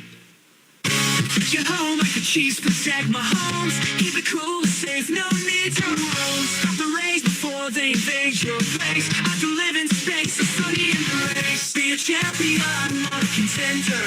With American sun, control the defender. Shield your home, make it bright and bold. American sun control, the story told. American sun control, the need to know for a cooler home. Come on, let's go. What a game. It's 4th and goal. Winter Shelton drops back in shotgun. Here's the snap. Shelton bootlegs. He keeps it. He dives into the end zone. Touchdown! When it comes to winning and real estate, there's one team crushing the competition. Winter Shelton Real Estate Group. Shelton is crushing it. Look them up online and Facebook. Winter Shelton's crushing it, yeah. Sometimes less is more, but with the Case IH Farmall 75A tractor, more is more. You can push more, pull more, lift more. It just does more. And it's the most affordable Case IH Farmall with a cab. The Case IH 75A tractor. There's nothing like it that can do what it does. Your Case IH 75A tractor is waiting for you at Crown Power and Equipment with 11 Missouri locations. So stop in and find it. Passion, power, performance. crown-power.com. Back here with the Hy-Vee halftime show as the Eldon Marching Mustangs putting on a great show as they always do. About 4 minutes left of the half before we'll get back to this battle between these two rival schools. Let's see if I can draw this back just a smidge. Mustangs do such a great job out there. Mizzou back in action tomorrow as they take on Buffalo. And Mizzou up to number 9 in the nation. I know you're not a big pro football fan. Do you watch any college football? I do from time to time. This time of year gets kind of busy for me on the weekends between my kids and my other job. But, yeah, we get to watch a little bit of Mizzou and keep up a little bit. I think this week should be another kind of get-right game. They can kind of get some things figured out. But next week, that Boston College game is looking like it may be a little bit more competitive than was thought from early on. Boy, howdy. Boston College. Did they take out Florida State already this year? Which I have mixed feelings about Florida State. I think they've kind of shown that maybe they're not the team people thought they were. But nonetheless, that'll be Mizzou's first real test. And then I believe right after Boston College, you get to A&M, who at least started the season ranked. I assume will likely still be a top 25 team by then. So that'll be a nice welcome to the big boys moment for the Tigers. But I don't know. Tigers defense has looked phenomenal, but it's just so hard to judge. I feel weird saying any of this because Yeah, congratulations. You went and held Murray State to 86 yards, but at the end of the day, that's still a D1 program. If you hold them under 100 yards for a full game with your backups and third stringers, then you must be doing something right. If you look back at Mizzou's, program the last 3 or 4 years, those games have been kind of tight at halftime, and it's not games that they just run away with. Now, part of that was Murray State's play calling, and they're, they were obviously worried about Mizzou, and they wanted to try to get ahead quick and try to change momentum right away. But on top of that, Missouri was very consistent, and that's going to be the key, especially in the SEC. You got to be able to not just bring it every game, but every down, and if you don't, you get run off the field. But I thought Mizzou did a real good job of staying consistent, both offensively and defensively last week. One thing that does need to be addressed, I kind of debated back and forth on whether or not we were going to talk about it, but I think we will, just because it's all been publicly stated and everything. There was a miscommunication and a misunderstanding, misrepresentation of Versailles' numbers, and just call it what it is. Versailles should not be a Class 3 team this year. Numbers were not reported correctly, and because of that, they were put in a terrifying district that also includes these Eldon Mustangs, the likes of Blair Oaks, of Southern Boone, California, Knob Noster. I feel like I'm forgetting somebody, but... Is Osage in that as well? I don't believe Osage is. Okay. Ryan had a graphic, and I didn't get it put in, I just realized. But nonetheless, I don't remember who it was, though. Terrifying district. The Tigers did appeal, but the problem is everything's already set, so the Tigers will be staying in that district for your fall sports. Now, I don't know what happens after that. I'm not privy to that information, but that's just how it is. So the Tigers with districts, when that time rolls around, you're going to be playing bigger schools. That's just part of it. To be fair, in years past, all of those schools were teams you were playing in the regular season anyways. I mean, Knob was always on the schedule, and the rest of it was the Tri-County, basically. So it'll be interesting. The Tigers, I think the main thing is you want to avoid Blair Oaks as long as possible. Just calling that what it is. Nobody really wants to play Blair Oaks. They're that good. All respect given to the Falcons in that regard. But you look at that district, and it's going to get interesting, especially for a team like Eldon. If Eldon would hold on to this per se and get this win, suddenly you're looking in that district, and it's like, okay, California seems to be a little down. They got thumped by Tipton last week. They were only up a handful on Fulton early after Versailles really beat Fulton with ease last week. So it makes you think, all right, Cali's right there for the taking. You got the Tigers here. I do believe that Eldon would match up with Knob Noster pretty well. So it's like, all right, that district gets really interesting for the Mustangs. For the Tigers, you got to find a good matchup there that you feel like you can fit well.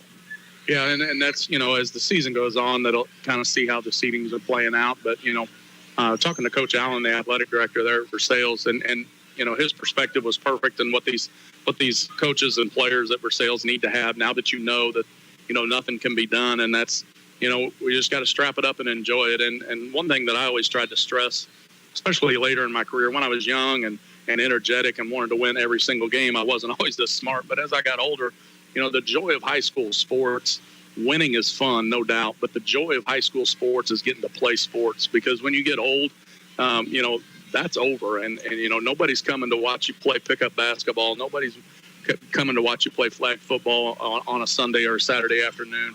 This is a time where you're going to get your town, your community, and everybody out to watch you. And the final result is what it is. If you go out there and give everything you got and you represent your community and your school the way you need to, it doesn't matter really who you're playing. And everybody wants to win, and that's, always fun. But for these high school kids, understanding that this is a short timeline that you have to come out here and perform in front of people. People are paying money to come out here and watch you play, and you just get to go out there and have a good time with it. And if they can keep that perspective, I think this will be a good season for both teams, but especially for Versailles and the unfortunate circumstances they're under. I want to just add one twist to that. First off, yes, the never getting to play before a crowd that paid to see you again, that's something that I don't think you fully grasp until years later. It's, youth is wasted on the young. But on top of that, you always add the what-if factor. You've got the whole season to figure your team out and get better. I've never heard of an upset that occurred between two teams that were equal. No, it's be that school. Be that school that goes in. I'm not saying you got to even win the whole district. Go in and knock off somebody you weren't supposed to beat, and that'll be one of those memories that 10 years later at the class reunion, you're sitting around joking. You guys remember the night we took out that Class 3 school in a district we weren't even supposed to play in? The doors are right there. The flip side of that, though, if you're Eldon, you're in the right class. That's a district that you're not looking at saying, oh, man, we got to face so-and-so. You're saying that's right. They put the Tri-County in a district. We're going to go put the Tri-County on notice that we're back. Eldon's had a couple down years. It wasn't that long ago that Eldon was running the table and giving the Tri-County what for. So I think if you're the Mustangs, get things figured out through the season, new coach, new system, new squad, but you can go right back there and compete with those big boys. Well, there's no doubt about it. And, Eldon, from what I've seen here, definitely has the size and the speed to be able to compete with anybody in the Tri-County and anybody within that district. And I think, that's a whole different perspective on that sideline, and that you're just trying to build yourself for that district. You don't want to show too much when you're playing conference teams that you're going to see in the district. You also don't want to give up too much and kind of deflate the confidence that your guys have. Losing a game early in the season doesn't hurt you as long as you learn from it. And I think that's something that, Eldon needs to kind of keep in perspective moving forward as they get ready for districts. Everybody wants to win the conference, but when you win that district and you're able to bring up that title and you're playing games when other teams aren't, that's the most satisfying feeling there is as a player and as a coach. Absolutely. And what did we figure out? Boonville was the team that I forgot when I was listing this off. So, but another Tri-County school. I think it's important to know for Eldon, too, people considered last year a down year. And, they had Hunter Hessen at quarterback, and he was a stud. You wanted to do more with him, but, they hosted a playoff game. Yeah. It might have been a down year, but if a down year for them is hosting a playoff game, what are the expectations going to be like this year, maybe even in year 2 and 3 with the new coach, And that's another thing worth mentioning. A lot of kids will go all 4 years of high school playing and never get to host a playoff game. That's such a cool feeling to get to do that for your town. But nonetheless, we're ready to get the second half underway. Eldon to kick off. Tigers set to return. Takes a hop at the 20. Going to be picked up by Murdoch. Ahead to the 25, trying to get to the outside. He's got a little room to run. Going to be one man to beat. Can Murdoch hit the Jets at the 50, 40, foot race to the 30. Cuts it back in, takes on the tackler, and finally written down at the 25-yard line. Happy birthday, Reese Murdoch. Way to start the second half. And that's the kind of explosiveness that he gives. And, I'll never understand the football side of things, and I get wanting to get younger kids out there and get them experience, but the other team's putting their best athlete there to pick up the ball, and you're putting in your second string guys on your kickoff team. That's the kind of thing that's going to happen there. And granted, you would expect them to be able to make plays like that, and most of the time they do, but when you give up a big play like that as a coach, I would be thinking, man, maybe I ought to put my dudes out there. That's a huge play now, too, because this is a Versailles offense that in the air has struggled. So you might see them get back to the ground game, although they're in a spread look here. 2 receivers out left. Murdoch, he's going to come back into a tight formation. Now comes in motion in the shotgun Peck. He's going to hand it off, running to the left, trying to get to the edge, and a little room, diving forward for a short gain. Ahead to about the 25-yard line. I like it, and I think that as the weeks go on, though that kind of play is going to be there for Versailles. But let's just face it, Eldon is a fast team. They're going to set the edges, and even if they don't, they're going to have athletes in the secondary that can catch up to them. But again, this week isn't necessarily what you're worried about. You want to keep building. So, by the way, that was Zeke Miller on the carry, and Miller is quick, but he runs beyond his size. He's 5'6" and 160, so that's pretty stout for 5'6". 2 receivers out to the right. Peck going to roll to the right, looking to throw. Miller going to set the block for him. He goes for the sideline. Did he get Murdoch? Yeah, catch is made. What a job pulling that in by the senior. I don't know what the pep talk was at half, but that's a Martin Metal first down, and that's going to move them right into the Crown Power Case IH red zone. Tigers are threatening to get on the board here at the start of the first half. It's a really good route. Yep, great route, and Ben did a good job of making sure that only Reese could catch it too, and kept it down and away so that nobody else could come back. Didn't throw it as hard as he probably wanted to, but Reese made a heck of a play. Also, great job, Zeke Miller picking up the pass rush to buy a little time for Peck. Tigers back in that tight formation. Murdoch comes in motion. Are they going to give it to him? I think they did as he winds up turning it up the gut. It's going to be a short gain. Oh, my bad. I thought he got the first down. He did, too, as well. That's a good play right there. My bad. I did not look over the chains. I thought for sure he got it. Now it's a first down, so smart play calling. Yeah, that was a solid play. That's similar principles to the option running you were seeing before with 3 guys in the backfield. This time, a quarterback just pushing the running back through in there, and that worked really well, spreading out the defense a little bit more to do so. They ran that on a 6-7 man box. By the way, this is the American Sun Control third quarter of play. 13-0, the Mustang lead, but the Tigers are threatening with 10 minutes left in this third quarter. Two receivers out, two each side on first down. Peck dropping back. He's looking to throw. Gives a pump fake. He's going to go short underneath. Pass is caught, turning upfield to the 10, ridden down. I believe that's Murdoch again. I love the decision-making by Peck, though. He wanted to go to the right side, was looking for something deep, saw the corner and the safety had it covered. Instead, said, I'll give the pump fake, buy a little time, and hit Murdoch underneath.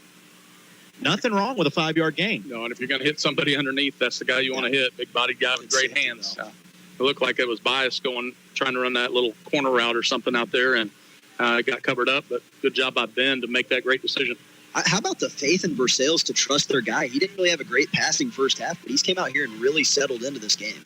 Murdoch comes in motion. Peck back to throw. Flag comes down in the secondary. Pass is completed ahead to the 4. I said at the secondary, it was at the line of scrimmage. The running back is what I saw. He kind of got a little antsy there, cheated a little bit, trying to set that or pass block on the edge, and just barely got him. That's tough, too, because that's a big play. Yeah, Coach Daniels fired up over there. You don't want to break the rhythm. The Tigers had found a nice rhythm where I think this can be their bread and butter, especially when you get to conference play. You don't need 15, 20-yard plays every time. If you want to chunk teams away at 5, 10 yards, occasionally you're going to break a tackle, turn it into a bigger one. But the nice thing is, even with that 5-yard penalty, it's 2nd and 9. You're in a good spot still at the 15-yard line. Yeah, you don't no panic here. Just keep taking the easy stuff that they're giving you. And it's 4-down territory. Two receivers out to each side. Peck drops back. Eldon bringing that pass rush. Peck going to sling it and nearly picked off. It was in his hands, and shifting gears for the Tigers, going from receiver to cornerback real quick, was Joey Bertelli, as he was able to break that one up. That was a nice tackle by Joey there, and forced the ball to come out so there wasn't an interception. It looked like there was like a miscommunication maybe by the receiver. He sat down, and then quarterback thought he was going to keep going. I couldn't tell. I really couldn't pick up a concept there, but dangerous pass. Got lucky. Yeah, that's one. I know Peck is new to the quarterback ring, but you got to tell him, hey, man, you don't have to take that shot if it's not there. Pass rush coming from Eldon, going for the middle of the field, and pass behind the receiver is looking for Murdoch on the slant, but Eldon knew to keep an eye on him. I believe that was Beckman in coverage. So that's going to bring up 4th and 9 for the Tigers. It's been a great drive, but if you come up empty-handed, that's a bit of a deflating moment. Really good. I think this is a really good time to bring out a reverse of some sort. Now, you haven't ran the ball at all, so they're not exactly expecting that run play, but get him over pursuit and maybe see if Devin Hardy or one of those guys on the left side cheats over a little bit. We'll see what they do. So it looks like Eldon's going to keep one safety high. Wonder if you can run it out. They're going to roll to the right. Peck, he's got to throw on the run. Nearly picked off, but the coverage is there nonetheless. Good job by the Eldon defense as they get the goal line stand, red zone stand, and force the turnover on downs. They'll take over possession at their own 15. I think it's interesting to see that, Versailles, once they get the ball down into the red zone, that they don't go to that big package and they don't try to just pound for a little bit and see what they can get out of it. But, a couple nice plays that unfortunately got erased with the false start. I also think it's interesting to see Eldon. Now, Versailles, they do walk a linebacker down, but they're on a 3-man front here against a team that's going to run the ball in this situation. And run it they will. Eldon to the left side, following his blockers ahead for about a 12-yard gain on first down. That is Brisbane with the big gain, and that'll be a Martin Metal first down for the Mustangs. Like you said, that's where Versailles had a lot of success in the first half. Stopping the run was when they flooded the box and they forced some things. And, nobody likes to give up that deep ball, but at the same time, a 1,000 cuts will kill you just the same way as one. Absolutely. And so Eldon comes out in this set. They'll have a back on each side. It'll be a handoff. Running up the gut, no bouncing out to the right side. A little running room, turning the corner at the 40, ahead to the 45, out of bounds at midfield finally. More tough nose running. That was Brisbane again. Boy, they weren't kidding when they said Eldon's got some track stars out here. Brisbane is one of them. It's a luxury when you've got a receiver like Hardy who's willing to get his nose in there and block a little bit. Now, had they ran that on the Versailles sideline, it might have went back for holding, but you don't got anyone yelling about holding over here on the Eldon sideline. Smart to run it towards their own way, and a good block by Hardy set up a bigger gain. Another Martin Metal first down as the Mustangs riding the momentum of the big red zone stand and matriculating downfield now, running up the gut, but being stood up after a short gain. The Eldon linebacker, or the Versailles linebackers, said they've seen enough and put a stop to that one after a 3-yard carry. Even with the linebackers coming up and making that hit, Eldon's offensive line, somebody spoke to them the right way in the locker room, because they're playing a little different than they were in the first half. They're making sure that guys are getting moved now instead of just kind of hanging out. I think that's the first group I would go to if I'm a coach with a 13-0 lead. Is like, hey, we've got them on the ropes. Start leaning into them and see what they're made of. And staying on the ground are the Mustangs. It's Beanland again as he gets a short gain. Once again, I'm not just saying this because you're a Steelers fan. It does remind me a little bit of how Le'Veon would run. He doesn't hit the line full speed. When he gets the handoff, it's like he's looking. Where is the gap? Those feet never stop, though. He's a talented kid, because a lot of guys, when you do that and get flat-footed and all of a sudden you get a D end that's crushing him, he's staying moving, trying to find something, but not being too hard about it. I mean, it's going to benefit them as weeks go on. It's going to bring up 3rd and 4 for the Mustangs. They are on the Versailles 43-yard line, closing in on the halfway point of this American Sun-controlled third quarter. The shotgun, Beanland takes the snap. He's going to keep it, running up the gut. And the Tiger defense is there. They stack him up after a 1-yard gain. So we're going to see a 4th and short here. I know Eldon's going to go for it, but for the Tigers, this is a big moment in the game. You get a stop here, you're still right in this thing. And 100% here, I sell out on this run. And if they decide they want to, do some sort of play action and try to throw it deep, you keep Reese back there, keep somebody back there to try to break something up, but you cannot let them just run this between the tackles here. I can't believe they're out of the shotgun here, but now that I think about it, I haven't seen him in single back, so. Receiver comes in motion. It's a low snap, faking the handoff. No, giving the handoff, and the Tigers get there. It was not a clean handoff, and before the halfback could get any momentum, Tiger defense stood him up and forced the turnover on downs. And guess who it was? I see Gage Judd about ready to do a backflip over there, so... Yep, shot right through the hole there and was able to slow him down enough, and then got a ton of help there to keep him from getting the first down. One of my favorite sports quotes of all time was Kobe Bryant talking about Allen Iverson, and he said we should all thank the good Lord that Allen Iverson's not 6'6". I'm going to sit here and say everybody should be very thankful that Gage Judd is not 6 foot tall, because he might hurt somebody. Right. Well, the timeout is called on the field. Lloyd Belt Automotive timeout. We'll take the break as well. 6 minutes to go in the American Sun-controlled third quarter. Tigers get the ball back, trailing 13-0. You're listening to KS95 Sports. No pressure, low prices. Hi, this is Jason at Hewlett Chevrolet Buick GMC in Canton. Hewlett has been serving the Lake area for over 54 years, and we're proud to offer the lowest prices combined with a friendly, no-pressure environment. We are proud to offer our price match guarantee. You can buy locally without all the hassles and pressures of a big dealer, but still be confident you're getting the lowest prices on your purchase. I invite you to come experience the Hewlett difference today. Hewlett Chevrolet Buick GMC in Canton. No pressure, low prices. That's the way we do it. Shop Hewlett. ShopHewlett.com. And back in the American Sun-controlled third quarter of play, that may be, I don't know how to put this. We have to have a play of the game and an MVP. I don't know if you can give a play of the game to a whole defense, but that may be the biggest stand of the game thus far for the Tigers. Now they're going back into this 3-back look. They're showing a lot of different styles. And is that Murdoch at quarterback? I think it's Bias. Is that Bias? Murdoch's back at halfback. Excuse me. They're going to pitch it out to Murdoch. Head of steam. He hits the hole, and that's going to be a 7-yard gainer on first down. I like that formation. You get Reese blockers up front. He's explosive enough that he doesn't need a lot of wiggle room. Well, that's not the best spot, but still, it'll bring up second, and they're going to say 4. And get Tyler Morrison in front of him, and they're creating holes, and that's makes it very hard on the defense for sure. In the first half, we really just saw him hand it to the fullback or let the quarterback keep it. Having him back there with a head of steam could change things a lot.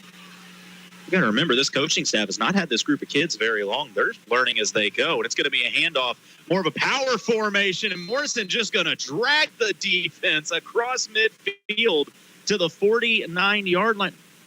Once again, I really thought the spot was a little farther than that, but it'll bring up 3rd and 1. There's nothing pretty about the way Morrison runs, but boy, is it effective.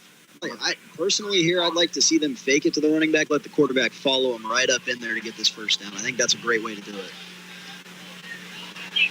Bias going to go back under center.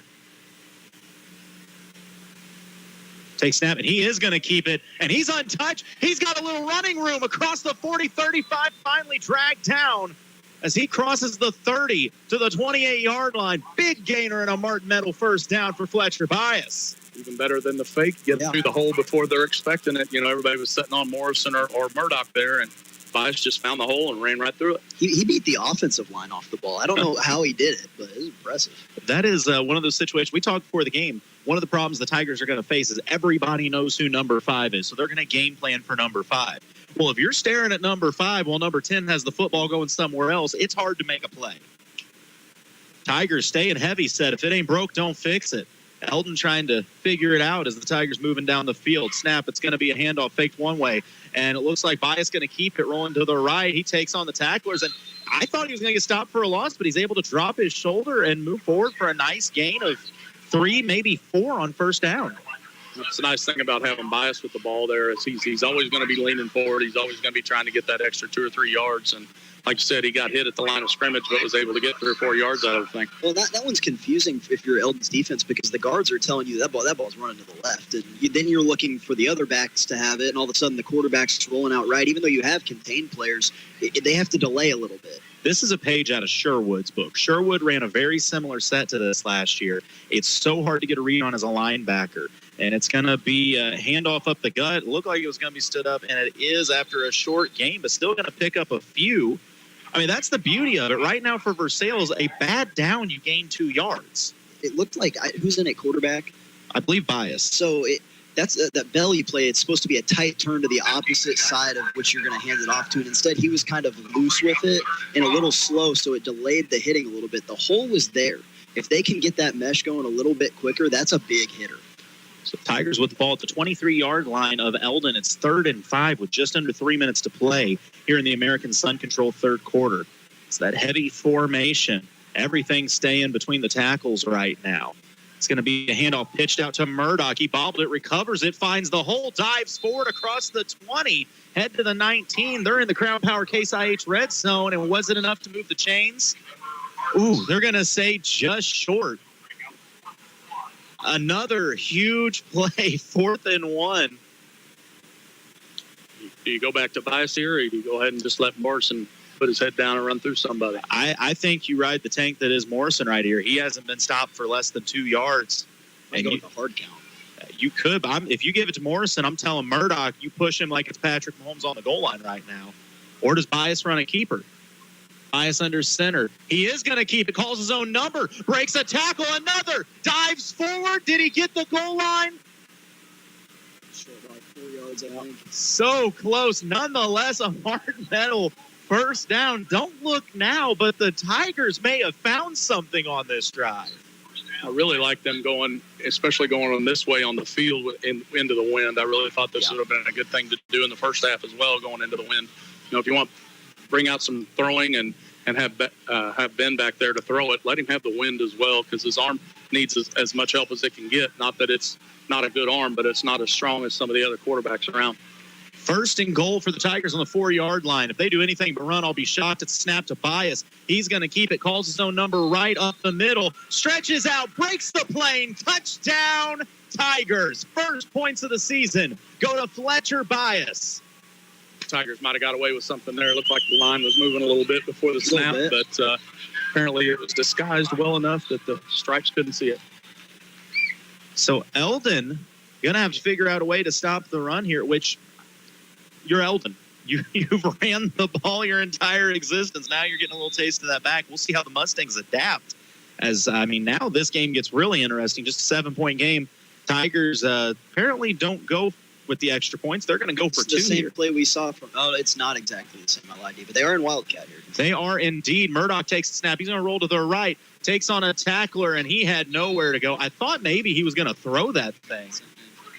But instead, the 2-point conversion is going to be stifled, but it stays a 7-point game. So with 1:29 to go in the American Sun Control third quarter, the Tigers have put points on the board. It's 13-6 Eldon. You're listening to KS95 Sports.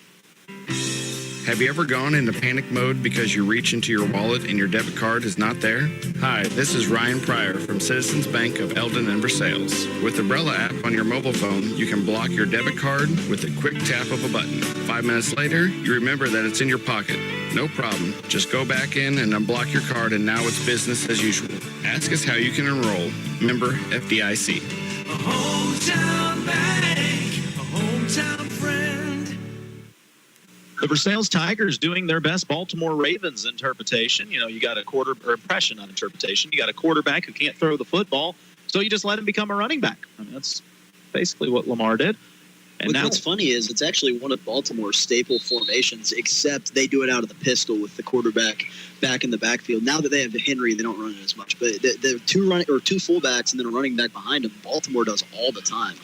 Well, not to jump back into the NFL talk, but I stand by the statement that I don't think Derrick Henry's meant to run out of the shotgun. And I think they're going to have to figure something out there. But I do know we've got a football game again. It's a one-score game. Eldon leads 13-6. Versailles getting ready to kick off, and we will see how the Mustangs respond here with a minute and a half left in the American Sun Control third quarter. Eldon needs a big possession here to restore order. You do not want to get stopped to give the Tigers back the ball now that they found a little something. And momentum's a crazy thing, and you never know what can happen here how the ball's going to bounce. Squib kick going to be picked up at the 24 across the 25-yard line. A good block sets the edge across the 35 to the 40, breaking a tackle. 45 finally wrestled down to the 47-yard line. Big return and great field position for the Mustangs. Drake Schmidt, the kicker, come in and saved the touchdown there and made a nice tackle. And everybody's blocking his number. I was trying to figure out, I believe on the return that was Devin Hardy. You can tell by his pink pillows. Yep. Bill Belichick would not be happy with him. He would not. But if he saw that return, he'd probably let him stick around. Yeah. I think you really got to lean into the run game here. I mean, you were blowing them off the ball, still in that three-man front. Now, the linebacker's going to walk down. You're going to see 10 probably come off the edge here. But I'd really lean into the run game. Off the snap's going to be a handoff. No quarterback keeper running up the gut. Nice gain. Cut move by Beanland. He's wrestled down after a gain of about 6, maybe 7. Crosses midfield ahead to the Tiger 47-yard line. I guess it's important for Eldon. Just keep it simple. Don't try to do too much. Don't try to feel like you need to be up by 30 already. Just keep possession of the ball and keep moving the ball up the field. So Eldon at 1-0 on the season. See how this goes with the Tigers tonight. They turn around, they go on the road and play the Dutchmen of Owensville next week. Every time those two face, it's a last-second score that decides the game. Every time. On the snap, a little confusion. Evan Beanland going to keep it again. He's got the first down and more as he crosses the 40, dives ahead to the 37-yard line. 42, I think that's Brendan Wilson at tight end. He drove his man all the way to the Eldon sideline on that play and really opened up the middle of the field. 6 foot and 185. One thing you can tell about these Eldon kids, they know where the weight room is. As the quarter winds down, this may be the last play of the third quarter. The Mustangs driving, trying to answer the Versailles score. Off the snap, it's going to be a handoff. Tigers were there, but shedding the tackle is Beanland. He shakes one more. He wasn't shaking the 4 Tigers coming after that. He's going to be cut down for about a 4 or 5 yard loss. So big play by the Versailles defense. A great job of gang tackling everybody running to the ball. Don't assume that somebody's going to make a tackle, come up and finish up the job. Just kept stringing it out, you know, waiting for someone to come hit the guy. Well, that's how the third quarter comes to an end.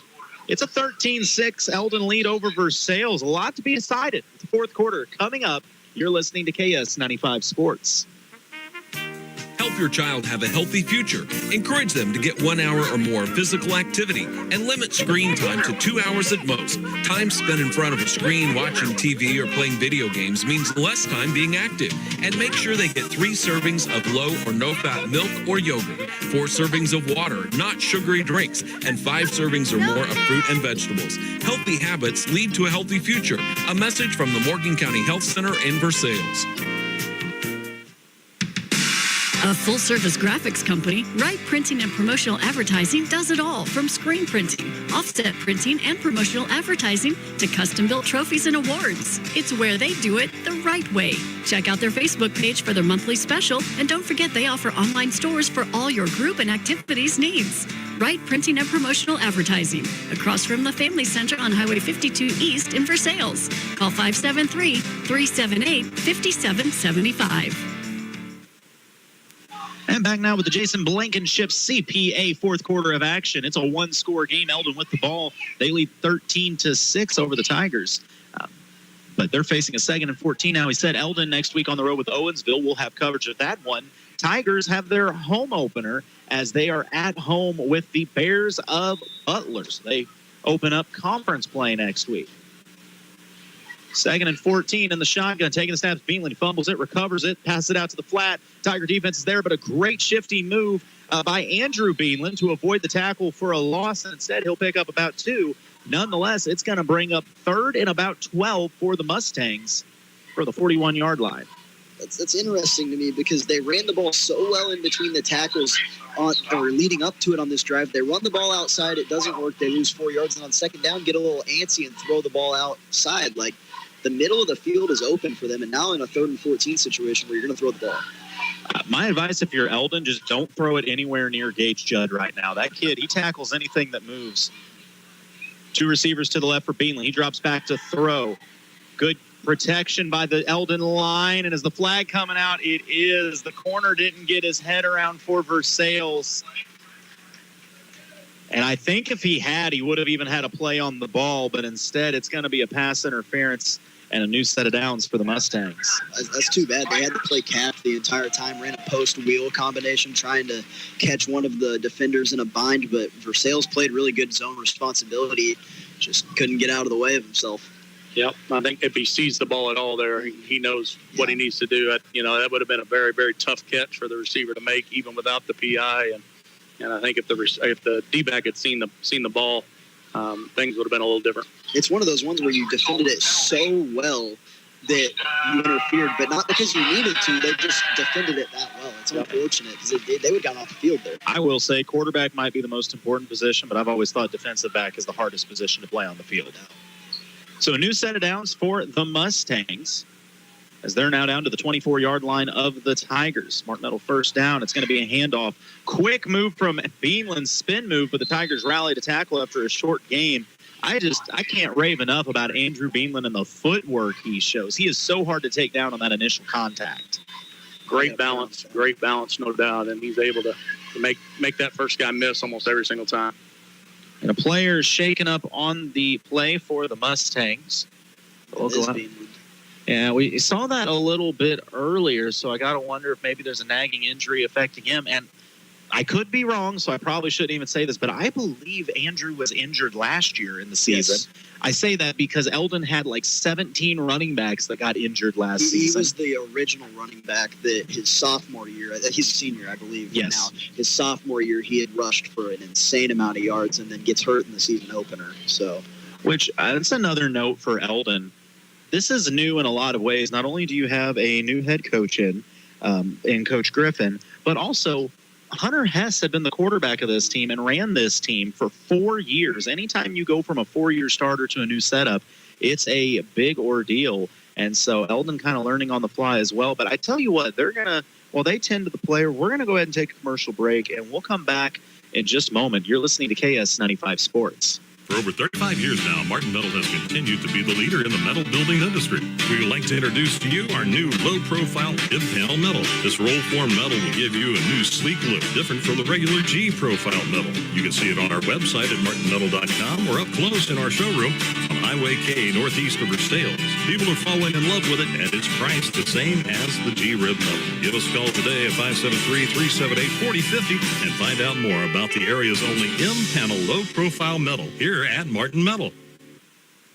No pressure, low prices. Hi, this is Jason at Hewlett Chevrolet Buick GMC in Canton. Hewlett has been serving the Lake area for over 54 years, and we're proud to offer the lowest prices combined with a friendly, no-pressure environment. We are proud to offer our price match guarantee. You can buy locally without all the hassles and pressures of a big dealer, but still be confident you're getting the lowest prices on your purchase. I invite you to come experience the Hewlett difference today. Hewlett Chevrolet Buick GMC in Canton. No pressure, low prices. That's the way we do it. Shop Hewlett. ShopHewlett.com. Back with the Jason Blankenship CPA fourth quarter of action. The one thing you never want in any of these games, I said at the beginning, I don't care who wins. I just don't want to see players hurt. Andrew Beanland, a little shaken up after that play, so thoughts with him. Hopefully he's all right. 2nd and 9 for the Mustangs. Handoff, staying on the ground. They go up the gut, and a nice gainer ahead to the 15. It's going to be close to another first down. We'll see if it moves the chains, as they are now in the Crown Power Case IH red zone. And yes, it does indeed give them another Martin Medal first down. So this is a big time for the Tigers. I know you still got 10:32 left, but for Eldon, if you can get this thing into the end zone, you really give yourself a nice comfort zone. If the Tigers can come up with a stop, you shift momentum and have a lot of time to get down the field and answer. I think it's something to know for Eldon. They have so much more depth at that running back position. They're running 2 running back sets, and I think they've run 5 guys out of that. Like, they've got a lot of depth. Well, when your team's a track team, you can do that. It's going to be a handoff diving forward, kind of tripped up early on the carry. I believe that was Colin Brisbane, the sophomore. It's a nice thing to have there whenever your top running back comes out, and the next 2 plays you're able to pick up 15 yards in 2 plays running the ball again. Nice to have that kind of depth. I mean, last year we saw the injuries go for them, and you were subbing in guys that didn't have any varsity experience, let alone running back experience. Now these guys, they do have that experience, and they look a lot better running the football. 2nd and 8 for the Mustangs, staying with that 2 running back set. And the ball is bobbled. It's on the ground. I think the Tigers have it. I think so, too. Waiting to see a decision. I know I saw a white uniform fall. Oh, and it must have came loose. It did. But Coach, what did you say? You said Eldon doesn't need to get too cute. There they try to get a little cute, have missed execution on the handoff, and that's the risk you run when you try to do something like that. Now, even on top of that, you're backed up beyond the chains, well beyond the chains, and you're probably putting the ball in the air. But honestly, still a lucky break for the Mustangs, if you want to call it that, because it did look like the Tigers were going to get there first, but recovering a fumble is as difficult as it gets. So it'll be 3rd and 15. Mustangs on the 19-yard line of the Tigers. They're going to go trips right. Beanland rolling to his right, looking for the short route. Instead, it's going to be a dump-off, misdirection play, and Beanland gets it. He loses the ball at the end of the play. Now, I think Versailles got that one, and they did. So the Mustangs survived the first turnover, but not the second. That was something Coach emphasized before the game. He didn't like the turnovers he saw against Fulton and wanted to see that cleaned up. And now a big turnover here as you were threatening to make it a double-digit game. Well, and you speak about it. It's awesome to have track athletes out there, guys that are so fast, all that. But some of them don't have experience being a football player, having that ball security. I struggled with it, and I played football my entire life. Like, it is difficult to hold on the ball when you're trying to make people miss. You're trying to run fast. Kind of hurt him a little bit there. Time is no longer a factor. 8:30 to 2 is plenty of time to get up and down the field, especially with 3 timeouts. And Versailles, last time we saw them on offense, they went with that heavy run format, and they're going to go right back to it. You got the quarterback under center, 2 backs behind him, and then Murdoch and halfback. And it's going to be a handoff to the fullback. No, my bad. The quarterback kept it, bouncing to the outside bias, and he picks up a short gain of about 2, 3, maybe. I mean, a bad play right now is 3 yards. Good job by Eldon, though, to kind of keep their assignment integrity there and make sure that everybody was spoken for. Looked like Bias might have been able to flip it out to Reese on the outside and get up the sideline, but it would have been a risky play because he was starting to get hit. So as the season goes on, though, and you gain that confidence, and you're giving him the ball, moving downfield with a one-on-one with a cornerback, like, yeah, that's you're in good shape. And I still think in this formation, at some time, somebody's going to throw the ball out of it. I know Bias does still have the ability to throw a little, and he's going to keep it, pitches it out to Murdoch. Murdoch, that's a great job by Devin Hardy. He went low and hit Murdoch right at the knees to cut the bottom out of the big receiver and hit him for a loss. There we talked about it, but the problem is Devin Hardy isn't exactly a cornerback. Even though he's small and doesn't have the size, like, he'll get in there with anyone. Now, you're risky here throwing the ball on your own goal line. Yeah, that's going to be. I don't know. I think I just stick with what's going on, and if you got to punch, you got to punt, and just rely on your defense to get it back for you. I like the concept, if you're Versailles, of going back to the pitch out to Murdoch up the gut, seeing if he can follow Morrison and get a little space. But we have hit. Oh no, excuse me. It's going to be a timeout called by the Tigers. We'll take the Lloyd Belt Automotive timeout break as well. You're listening to KS95 Sports. Take your softball and baseball skills to the next level. The Shed is Eldon's own indoor hitting facility that features 2 full cages with screens, tees, and pitching lanes. You'll love their top-of-the-line pitching machine that throws a variety of speeds with precise locations to perfect your swing. The Shed also has a workout facility. You can add it to your cage rental or just purchase as a regular membership. Open Monday through Friday, 3:30 to 8, and Saturday and Sunday from noon to 8. Look for the big white building across from Gerb's in Eldon. Book times now on Facebook at The Shed LLC. See you at The Shed. You got time? Oh. No. Sorry, we're calling plays of our own here in the timeout break. I think that's the play. Yeah. Right? Pitch it out to Murdoch, is that who it is? Mm-hmm. And throw it back to Baez. That's a good idea. I wanted to run Wasp, but apparently there's not time. Wow, they have confetti cannons in the crowd. It's just a question of, do you want to win the game or do you want to keep it close? But if you want to win the game, I think you got to go big here. Yeah. Especially after using a timeout. Mm-hmm. And to be fair, it is 3rd down and 11. So if you're going to take a shot and run something crazy, it's now. It's going to be trips to the left. Murdoch comes in motion. Peck back to throw in his own end zone. He's going to uncork one for Murdoch. Murdoch, one hit, tips it back to himself out to the 30, to the 40. Turning on the Jets at midfield 50, 40. Finally knocked out of bounds at the 30-yard line. What can Reese Murdoch do for you? A play like that. Excellent catch. Good throw by Ben, getting it over the top of everybody. But, just when we want to think something crazy, well, let's just drop back and throw it to Reese. Pretty easy. He was covered, by the way. Yeah, they've ran that a few times tonight, and it's really just not worked out for him. But the one time that it's covered the best it has all night, it works because he's just bigger and better. Like, sometimes you just got to run that. You got to say, hey, my guy is better than yours and bigger than yours. He's going to make the play. First off, I think we have a play of the game nominee now also. Yeah. The Vikings used to have a play that was literally called Randy Go and Get It. I think the Tigers just ran Reese Go and Get It. New set of downs. Martin Metal first down at the 30-yard line of the Mustangs. And it's going to be a handoff to Murdoch this time. The flag comes out, though. I don't know if it's an illegal formation or what. It was a nice 5-yard gain, but it is coming back for the Tigers. Every time they run the motion play, they just get a little antsy. And I think it just comes with the fact that you're going from, 3 running backs and running the football to spread to motion. And it's a lot for a 17, 16, 15-year-old kid to take in at one time. I would have liked to see Versailles go back to that heavy package there with all the running backs and just run some more clock and just work your way down the field nice and slow. I think they wanted to set up the reverse on this drive. I think that's what that play was. Get it in their eyes, get the linebackers flowing, see if you can catch a cornerback sleeping, trying to make a cross-field hero play, and then all of a sudden you're pitching it back to a speedster on the other end. So it's still just 1st and 15. If you want to go heavy formation, you can, but the Tigers going to put 2 receivers out to each side and a timeout going to be called first. You hope that's going to be the water break called by the officials. If you're Versailles, you're going, come on, man. Now they got to look at it. If you're Eldon going, thanks, we got to read. We'll take the break, come back in just a moment. 6 minutes to play in this Jason Blankenship CPA 4th quarter. Tigers down by 7, but they're driving on the Mustangs. You're listening to KS95 Sports.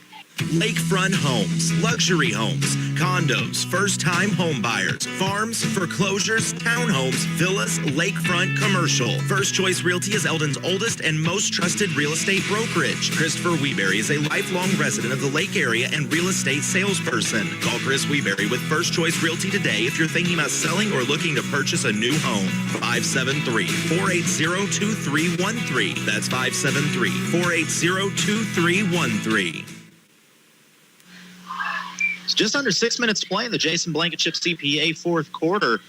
The Mustangs, who really have controlled the majority of the game on the ground, they got all 13 of their points just before halftime, now are trying to hold on to this lead with 6 minutes to go. Versailles was backed up on their own goal line and uncorked one to senior Reese Murdoch, once again the birthday boy, and he may have pulled in the catch and play of the game. Reese also had a huge kick return to start the second half. So I don't know what the switch was at halftime, but I think some of it involved, hey, seniors, you need to lead the way, and they are doing so.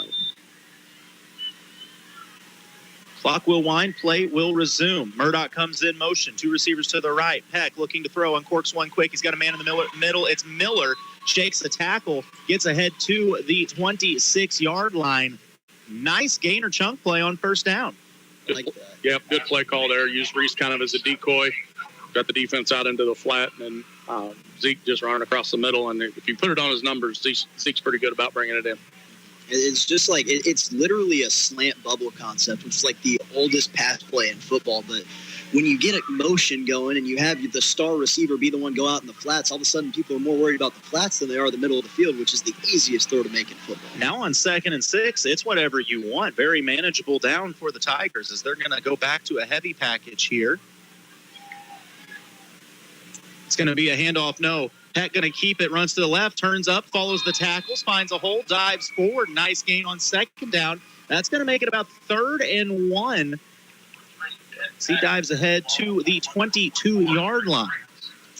Faking that to Morrison made that play, and the line had to stay because if Morrison gets it, it's going to take 2 or 3 to tackle him, and then Ben was able to get out to the. Well, and on top of that, the shift from the kind of spread out receivers and bringing them in on the line of scrimmage, making defenders realize what defense they're in, maybe changing last second really helps there.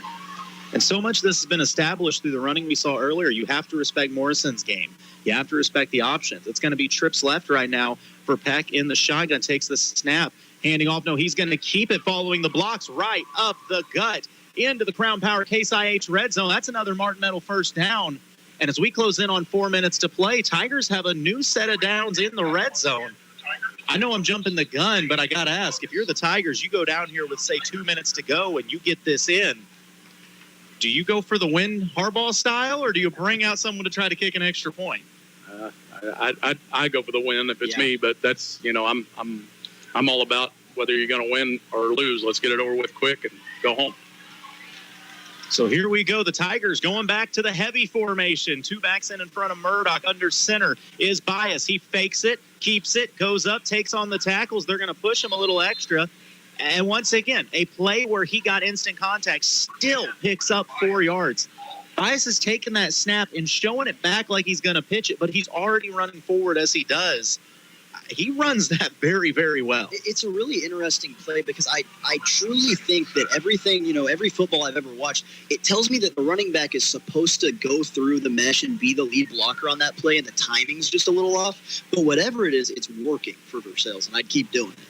I think with that timing being off, it kind of throws the defense off. So the Mustangs trying to get a stop and hold on to the 7-point lead. Tigers threatening. Handoff. Morrison he does the dirty work as he takes on the linebacker, and he'll push him for a gain of 2, and it's going to bring up 3rd about 4. What I like best about this is that clock is spinning, and so if you don't get in, maybe you got a shot here to get a stop with Eldon, but you're not going to give them time. If you do get in, you're not going to give them a lot of time to go down and try to score and win this game. With the way they've gotten a few stops here, whether it be a bit for the fumble or whatever, Eldon's moving the ball still. I think that's the best play or best option is put it all in this drive. Trust your guys. 3rd and 5. The 14-yard line. It's going to be that show and go for Bias, but Eldon saw that one early as they hold him to a minimal gain, maybe a yard. So I've said it before, I'll say it again. Maybe the biggest play of the game coming up is it's going to be 4th and 5 for the Tigers. Hard count and take your time out. I agree. I was going to say the same thing. I say get up to the line and see if you can't get them to jump. And if they don't, call your timeout and come up with the best play you've got for inside the red zone for sure. Yeah, it's too big of a play here, I think, to try to run something rush. There's only 10 seconds on the play clock. So, excuse me, by the way, it is 4th and 4 with under 2 minutes to play under center. Yep, timeout does come out. So Versailles going to talk this over. We'll hold it here, 1:41 to go. I mean, I know we've been calling plays and timeouts.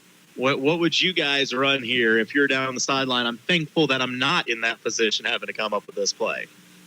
I think in this situation, if you've been in this and you ran this system for a long, long time, a great option play would be to, have Morrison dive, Bias going out the side with Murdoch to pitch to. Considering they've only been in this formation for a week, I'm not sure if they got that play and how crisp it would be. So you just kind of got to find your dude, get your dude the ball, and let him go make a play. Yeah, I think that's the play too. I definitely don't think you're lining up with 3 running backs in this time period. You're probably spreading the ball out. But yeah, I agree with you. That would be perfect in this situation. 4 yards, you trust that play for 4 yards. day in and day out, but I don't know. I'm going to be honest. I kind of would like to see Peck in the shotgun and Bias, Reese on a quick slant, maybe bias something out route. That way for Peck, if it's not there, you tell him tuck it and run. I think you roll him out here, is my opinion. Yeah. But they're gonna put him under center. Maybe this is the play action pass we've been waiting for. I don't know. So what do the Tigers have? Can the Mustangs get the stop, or can the Tigers extend the game? Under center, man comes in motion, 2 backs. Murdoch is the halfback. It is Bias under center. Takes the snap. He's going to roll out. He's got blockers. He's looking to throw. Steps back, takes contact, fires for the end zone. Touchdown, Tigers! The quarterback who could not throw throws the touchdown. That's a heck of a play there, and Fletcher rolling out there, and he even had to shed a little bit of a tackler there to make that throw. But yeah, and like we said earlier, these kids know each other. They know that Fletcher's not supposed to be throwing the ball a whole bunch, so mostly everybody's relying on that run, and he come out and gritty performance there and made a heck of a throw. Yeah, I mean, that's a heck of a throw, and rolling him out, he's a runner, so people start to crash down. The flat defender crashed. The mid-level defender came down on the flat, leaving the middle guy just wide open, and he still ended up taking a hit because the top-level defender was Who able had to the come reception? down on it. I don't know. Murdoch. That was Murdoch? Okay, Yeah. I figured. Going for 2 here. Here it is. Game on the line. They go back to that heavy set. It's going to be a keeper. Fighting up the gut. Extra push. I don't see a sign. Did they stop him short? Wow. They did. The Mustang defense comes up strong. It was close, but the defense comes up when they needed to. So the Mustangs lead 13-12. I have no problem with Versailles going for that.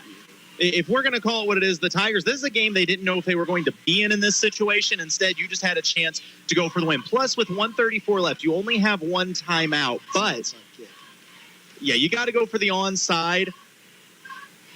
I'm trying to think how much time you could reasonably have on the clock and get this back.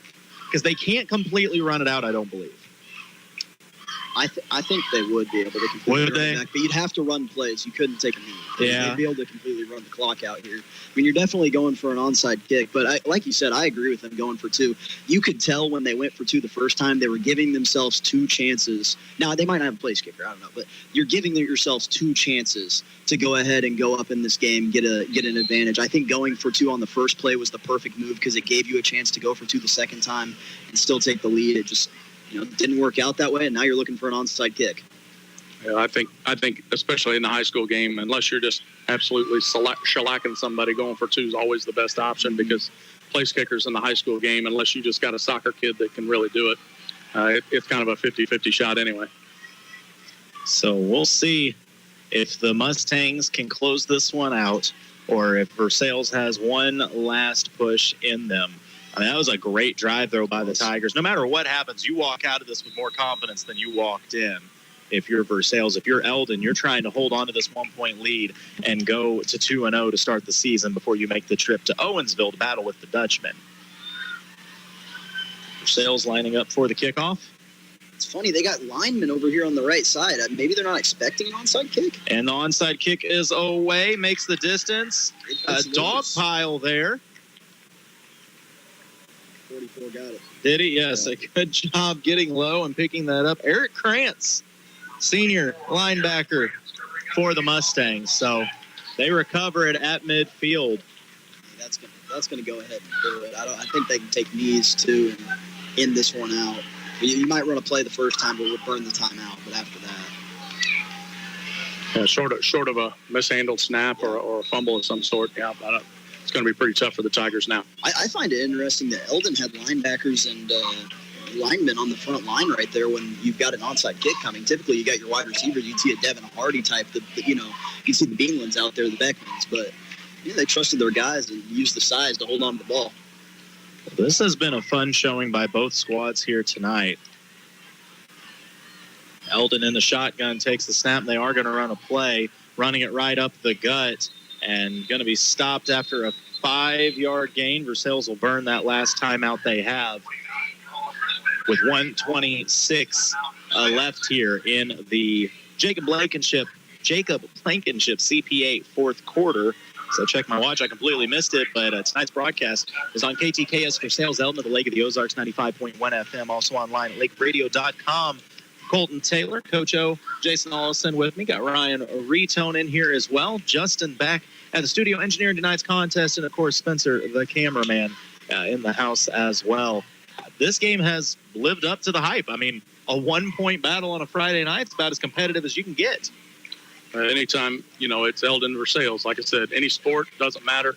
It's almost like if one team is favored, it's going to be a close game. If one team is favored by a lot, kind of like what we had tonight. If you come in and you're thinking, man, this is going to be a pretty good game, it seems like those games are the ones that end up being the blowouts. But credit Eldon for holding on to this thing, as it seems like they're going to. But Versailles put up a great fight, and they look like a completely different team than they did last week in Nasser. I think the future is bright for the Tigers and for the Mustangs as well. They have speed and they have skill on this squad, and I think it's going to be a fun season for both. And the Tigers, they're not going to go down without a fight, as it's Brady Dobbins getting in there on the tackle at the line of scrimmage, which is most impressive because when I saw Dobbins about 2 minutes ago, he was limping hard, and I don't know what was going on, but I saw him stomping the leg he was limping on. Like, that kid's a different breed sometimes. Brady is nothing if he's not a showman, and he is always there to entertain. Sometimes you wonder if he's not just maybe trying to deke somebody with some of his antics and stuff. But a heck of a play right there. So this is interesting. Eldon could take a knee with 50 seconds and 10 on the play clock, but it looks like they're going to run another play here. 3rd and 3 for the Mustangs at the 44-yard line. It's going to be handoff up the gut, and it's going to be enough to move the chains and put a bow on this one, as Eldon will win the rivalry matchup and move to 2-0. Tigers drop to 0-2. What a fight, though, as Eldon picks up the win by a final score of 13-12. I mean, once again, you don't do moral victories. I get it. But this is one that both teams just walk away thinking, I need an ice bath and a nap because they both battled.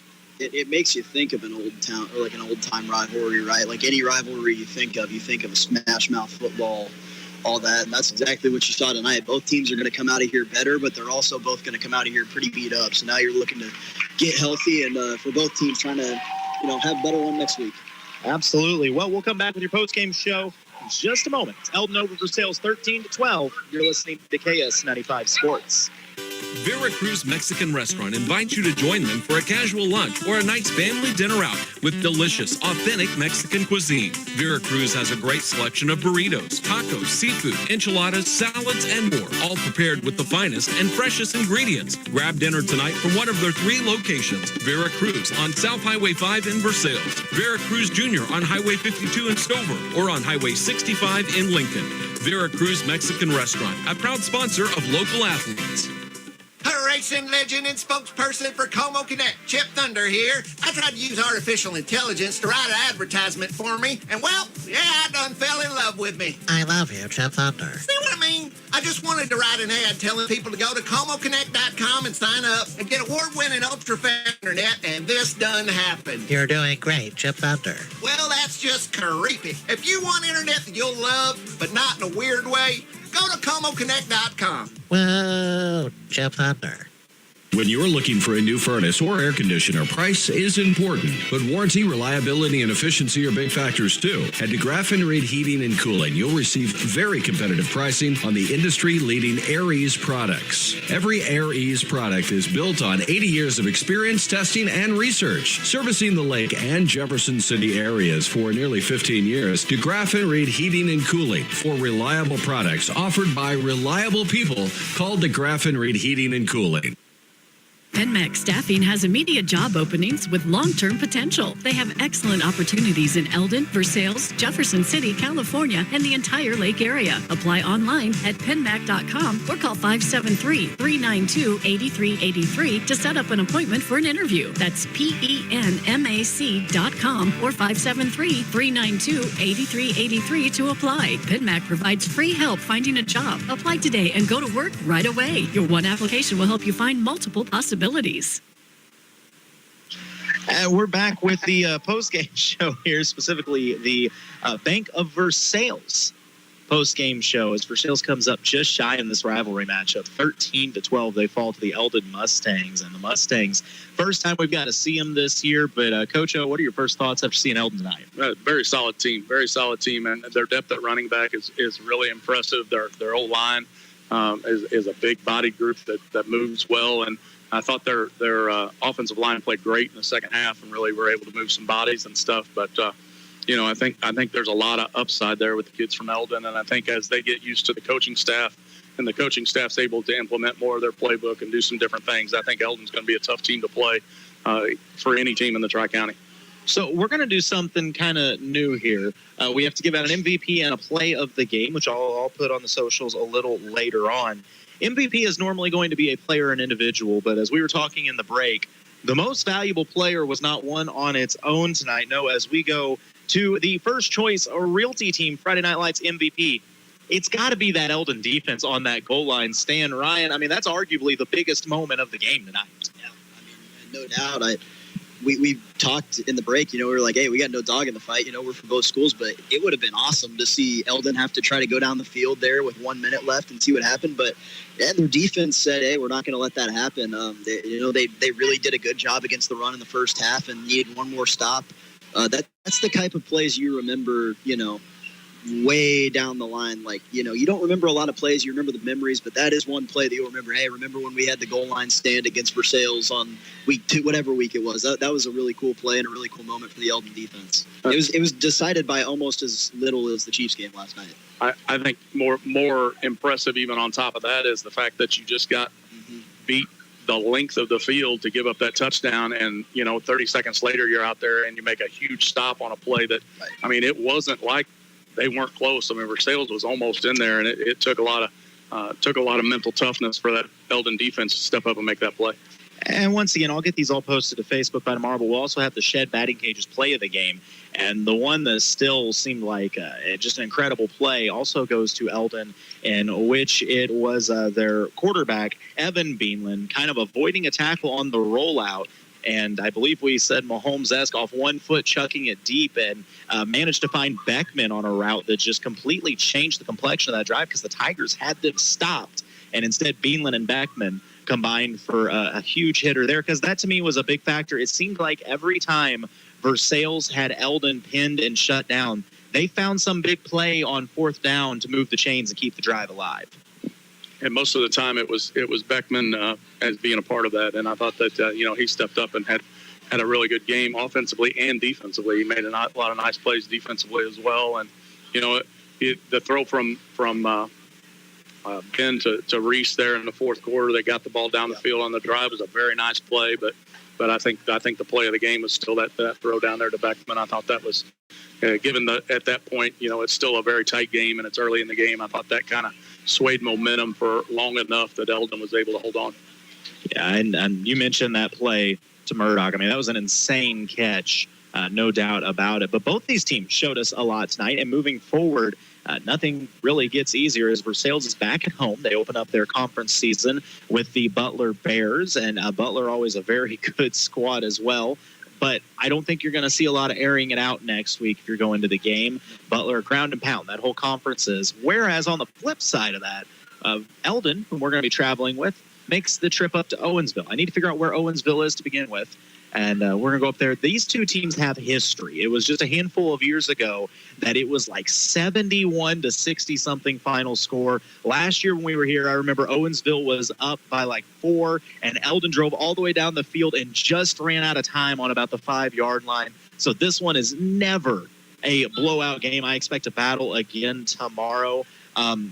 Last thing, just put you guys on the spot before we wrap this up. Ryan, I'll start with you. If you are Eldon, what is one thing that you can take from this game that you think you can build on going into the season? Definitely the ability to run the ball both outside the tackle box and inside the tackle box. I mean, one thing you're definitely going to harp on is the ball control aspect of things. But you had, your track star running back, Andrew Beanland, whom can run the ball with the best of them, go down, and you still had guys that were coming out, 3rd, 4th string running backs I venture to say they probably had 6 guys carry the ball tonight out of the backfield. You're really happy about that, and I think you're also happy with your ability to spread it out downfield. It's more of a West Coast offense. We didn't really see that out of them last year, but, you got the run. All of a sudden, you've got receivers downfield behind cornerbacks, and it's not that they had a great scheme. It's that they were just faster. And I think that's something we'll continue to see as the weeks go on. All right, Coach O, same question for you, but this time for the Tigers. What did you see out of them tonight that they can build on? Well, their defense stepped up and made plays. They were aggressive tonight. Against Knob, they were passive and just kind of let themselves get taken out of plays and let themselves get ran over. Tonight was the exact opposite. They come out aggressive, wanting to make plays, wanting to make tackles, and it wasn't just 1 or 2 guys. It was the entire team out there playing with passion and playing with an idea of what they wanted to do. And then, offensively, this new formation with Bias in there and the three running backs in the backfield, I think Coach Meyer's found something there. And knowing Coach Meyer the way I do, he's going to tinker with that, and it's going to be something that ends up developing into something really, really neat. And then, you got Ben Peck, who's showed a little more, just moxie about him tonight. And he didn't have a very good first half, come out in the second half and was throwing the ball around, hitting some different receivers and making some great decisions. So, as we talked about last week, Versailles is really inexperienced, especially at a lot of key positions and guys playing in different positions.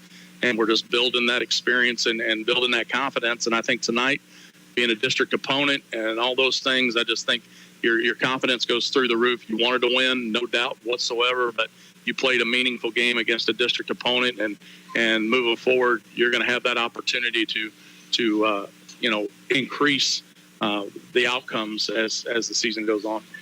I'm just going to say that with a program in this position, there's steps. First, you have to learn how to win. Then you have to put yourself in a position to win, and then you can start winning. Tonight, the Tigers saw themselves in a position to win on the goal line going for 2. And on the flip side of that for the Mustangs, first they're at the point where they're winning games. Now you have to get used to winning, expect to win, and take that on the road and see what you can do with it. But guys, it's been a lot of fun tonight. Like I said, we got a lot of football season left. Of course, the Mizzou Tigers in action tomorrow. 4 o'clock pregame, 6 o'clock tip-off as they take on the Buffalo Bulls. They'll be kicking off. Tip-off, kickoff.